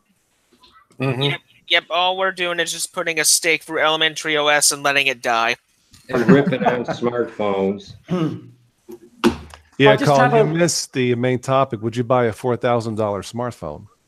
A $4,000 smartphone. I don't like buying $1,000 smartphones, to be honest. Good. But my smartphone's like $100, man, and it does everything I need it to do. Yeah. Actually, there was a couple of phones I've seen in a catalog yesterday. I can't remember what it was called now. Haven't seen it before. No, I can't remember what it's called. Memory's only good for a couple of hours, I think, these days. But they were pretty reasonably priced too. They looked all right. So there's a few. You just never know with these cheap phones, though, do you? To be honest. No, you don't. The Yahweh ones are a real stinger. Well, the best smartphone for the price that I've come across was it's an older model now. I'm not sure if they still sell it, but it was a ZTE Axiom, I think it was called. Oh, the ZTE, yeah. Yeah, it was an octa-core phone. It had like 64 gigs of onboard memory with SD card expandable. The ZTE, the ZIT phone. It had 4 gigs of RAM on it, and this phone was like it was like $120 for all that. It was great. Nice. Yeah, I got a new ZIT. Oh, great. And it was of course it was factory unlocked phones. Well, I went against Tom's advice. I actually updated my phone from lineage 14.1 to 15 because the 14.1 I couldn't get any more updates. So I was a bit concerned about that, so I had to go to 15. Now when I pick it up to my ear, it doesn't turn the microphone off anymore, but it doesn't seem to be running as good as the 14. So yeah, that's on my Galaxy S5. I'm trying to keep that as long as I can. I like to keep a phone minimum 3 years to get money's worth because they cost in excess of $1,000. So you need to get your money's worth as much as you can. The best thing to do is just not put Google Apps on there. That's probably the best thing. They'll probably last forever. Pretty much. Yeah. Pretty much. You know? Yeah. I could probably reinstall and not do that, but then you don't have the ability to do, you know. Speaking of, did you guys see where Google's going to start charging manufacturers for using the $40? Yeah. I think I'm going to cover that tomorrow morning on my Saturday morning one. Well, actually, then they lose a loss like $5 billion they got to pay or something. Yeah, in the EU. I didn't get. And I think it's beautiful poetic justice because it's like, hey, you guys wanted to push out all this EU crap and all this. Fine, no longer free. You just got to pay for it now. Let's see what happens. Of course, all that's just going to go down to the customer, not to the. Yeah, that's true. But my understanding of it is it's just kind of a loophole to avoid like antitrust legislation or something, but I didn't read too deeply into it. Yeah. That would make sense. Does that apply to all the phones or just the ones? Anything running Android. So it's not just custom ROMs; it's anything with Android. You got to pay for Google Apps. Yeah. So basically, what they did is any system can run your Google Apps, but you had to. It was basically an all-in-one. If you want to include anything from Google, you have to include everything from Google. And so what they did is they decoupled that so you can put on the Play Store independently of the of Chrome and the search. So you can ship it with the Google stuff minus Chrome and search, or the Google stuff including Chrome and search. And so to do that, now you have to pay an extra $40 per phone. So each manufacturer has to pay. So effectively, you can expect all of your phones in Europe to go up probably an extra $100 to account for the extra $40 because, yeah. So it all comes down to money, doesn't it, as usual? Mm-hmm. But I was going to try not put Google Apps on, and I might even reinstall it, but there is another one. What's the other one called that you can sideload stuff without Google Apps? I can't remember what it's called. F-Droid. Yes, F-Droid. Yes. Have you tried that? Yeah, that's I use it just to install stuff. I don't keep it on my phone. It's just a matter of personal preference because I don't want anything to update automatically anyway. So I just go ahead and do that. But yeah, it's good if you want an app store. F-Droid is the way to go. Okay. Yeah. All right. I have to look into that. Sounds good.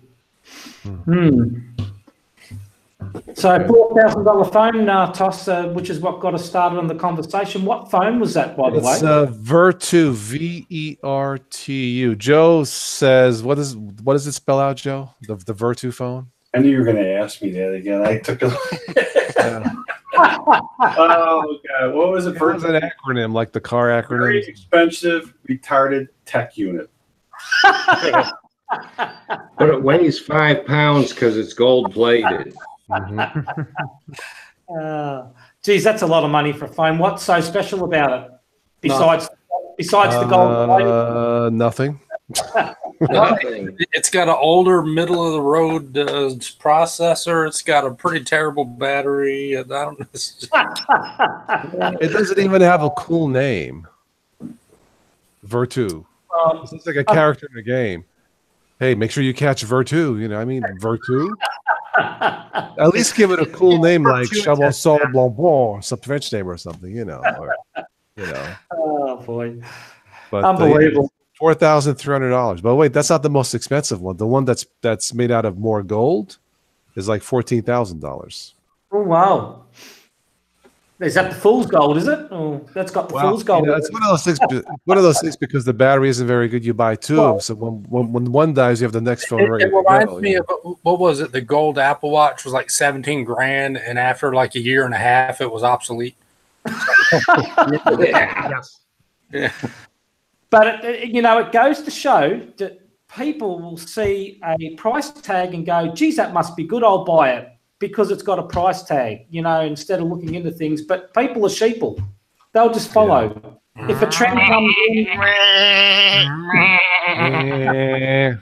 that's the problem with today's society. It's like one day people seem to think that because they got an iPhone, give it 2 years. If I cracked my screen before that, 2 years is almost up. I've got to buy a new one anyway because they only last 2 years. Mm-hmm. That's the attitude of young people these days, I believe. I've even heard them say it. I don't understand. I had my Samsung S3 for like 5 years. Wow. Yeah, S2, I think I had 3 or 4 years, I think. Okay. Same battery? I'm going to jump off here, so I will catch you guys later. All right. See you later, Tom. Take care, Tom. And, yep. Okay. Catch you later, Mom. Yeah, I'm going to wrap this up here. So let's make this the last call for comments in the chat, and we'll wrap it up for this, which is now October 20th. Do any of you guys like sea turtles? I picked this up. This is a hand carved. Wow. Picked it up yesterday. Oh, that's nice. Really cool. Nice. It is nice. Yeah. That's talent, isn't it? When people do things like that. Yeah, it is in a way. Yeah. Not that it's related to anything we're talking about. I'm just saying. No, it's fine. No, it's actually our friend Stephanie does jewelry out of recycled guitar strings. Yeah, I've seen that the other day on a video. Yeah, on her video. I'm like, of course, I had to crack a joke because she was, where was she at? She was in a place called Pullack, German or Pullack. Pullach, like whatever it is. So she's saying she's going there to get her guitar strings pulled or switched. Of course, I had to crack a joke. So pulling strings in Pullack, I guess people there are all strung out. I've seen that, Todd. I've seen that. That one was just way too easy to, But seriously, pulling strings at Pullock, really? Okay, that's where she was. Okay. Anyway, since there's an Australian fella in the house. Little ode to Paul Hogan here. Oh, jeez. My goodness, man. What a whopper chopper. My pocket. It's only my pocket knife, man. That's not a knife. That's not a knife. No need to show us your pocket. Chop a lot of trees there, do you, Matt? Pick his teeth. Timber. No, I shave with this one. Okay. No kidding. That's huge. That is huge. Yeah, that would be a great tool for Sicilian necktie.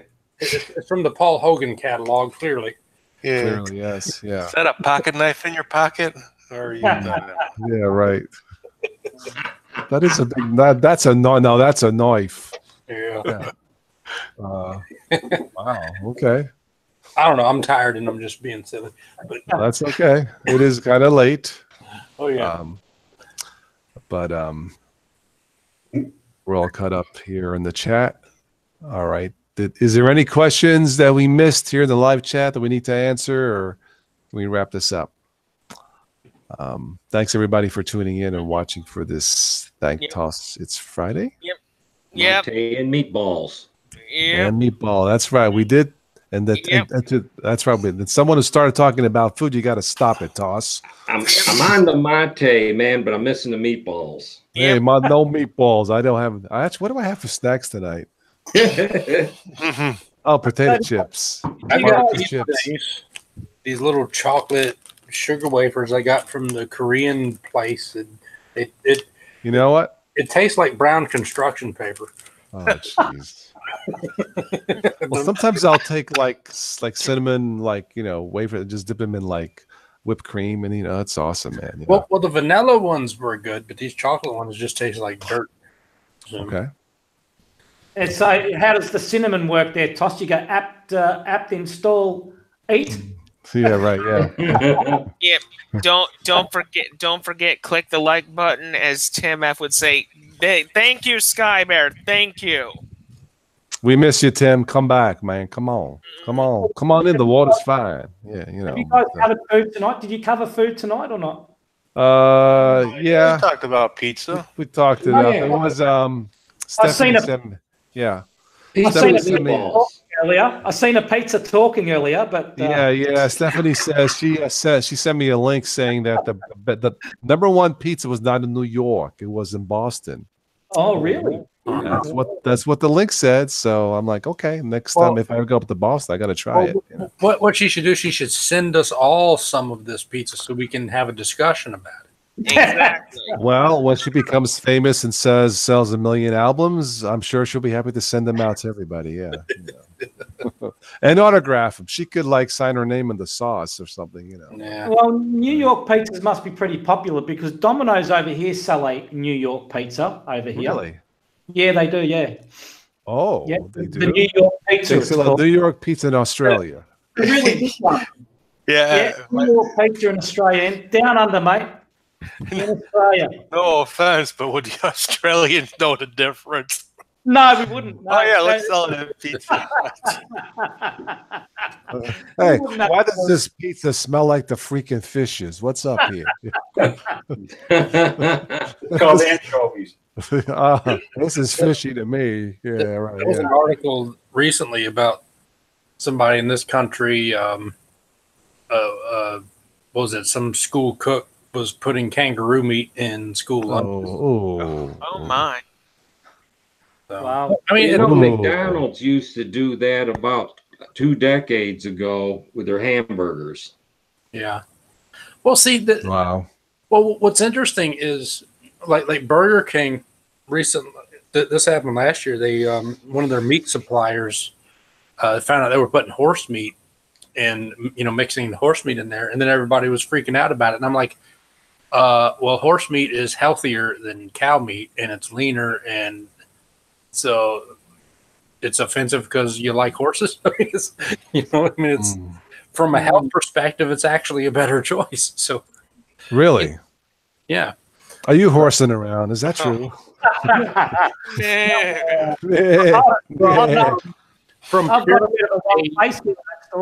From purely a nutritional perspective, it is a healthier choice than regular beef. Yeah. Is this what your mechanics talk about when you're fixing Chryslers? Hey, what about that horse meat on that cylinder, dude? Hey. Well, no, when we're fixing cars, I don't know what we talk about. But, okay. Well, we had one store over here in Australia that got caught. They were putting dog food. It was an Asian shop, restaurant, I think. They were putting dog food, making their stir fries with dog food. They got caught. Got done for that. That's going to the dogs. Yeah. The dog with dog food or dog meat? No, it was dog. I think it was dog food they were using. Yeah. Usually it's a disgruntled employee that spills the beans on that. Yeah, you have to think. It's probably a lot cheaper than whatever they were using before. Yeah, it probably tasted better too, but I think maybe more healthier as well. Who knows? Maybe. But I saw a video, that the how it's made videos on dog food. I'm like, after watching that, I don't want to feed that stuff to my dog. Right. Wow, it must be pretty bad then, eh? I don't think dogs really care. Oh, food.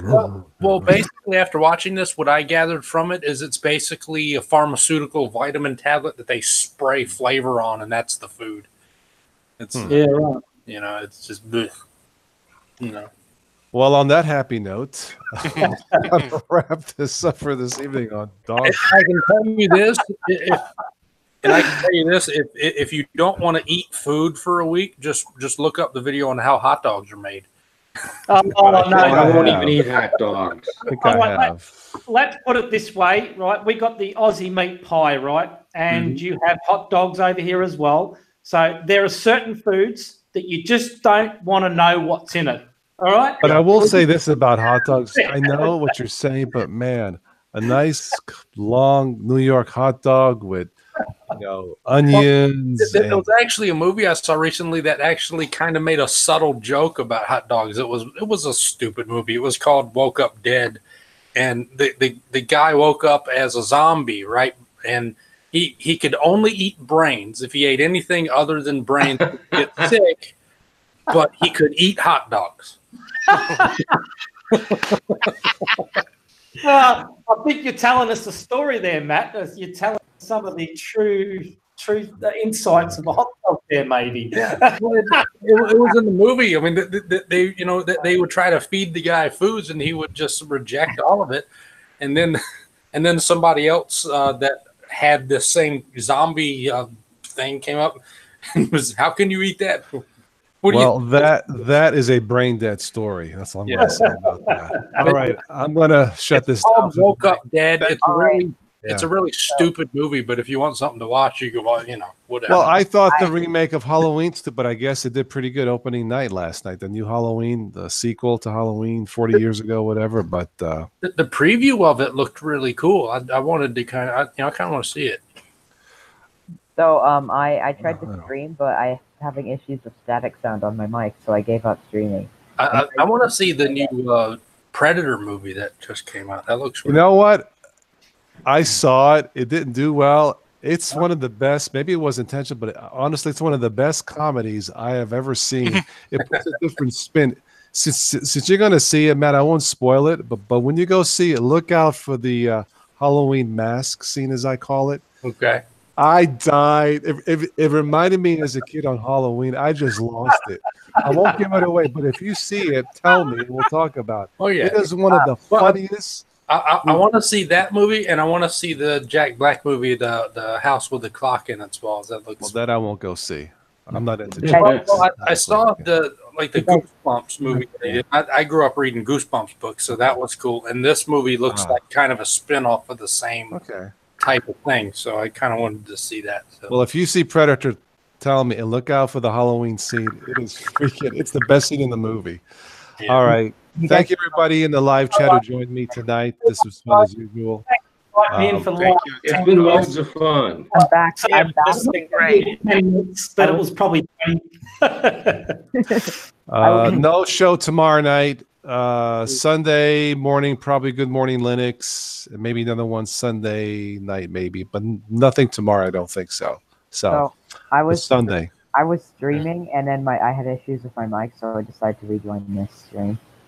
And if you guys can see my screen, I am browsing products for Saber Smash. And I found this lazy hanging neck phone stand mount holder necklace cell phone support bracelet. Thank you for watching the Total OS Shopping Network. Okay. I want to stop this now. Bye. Good night, guys. And now, Later.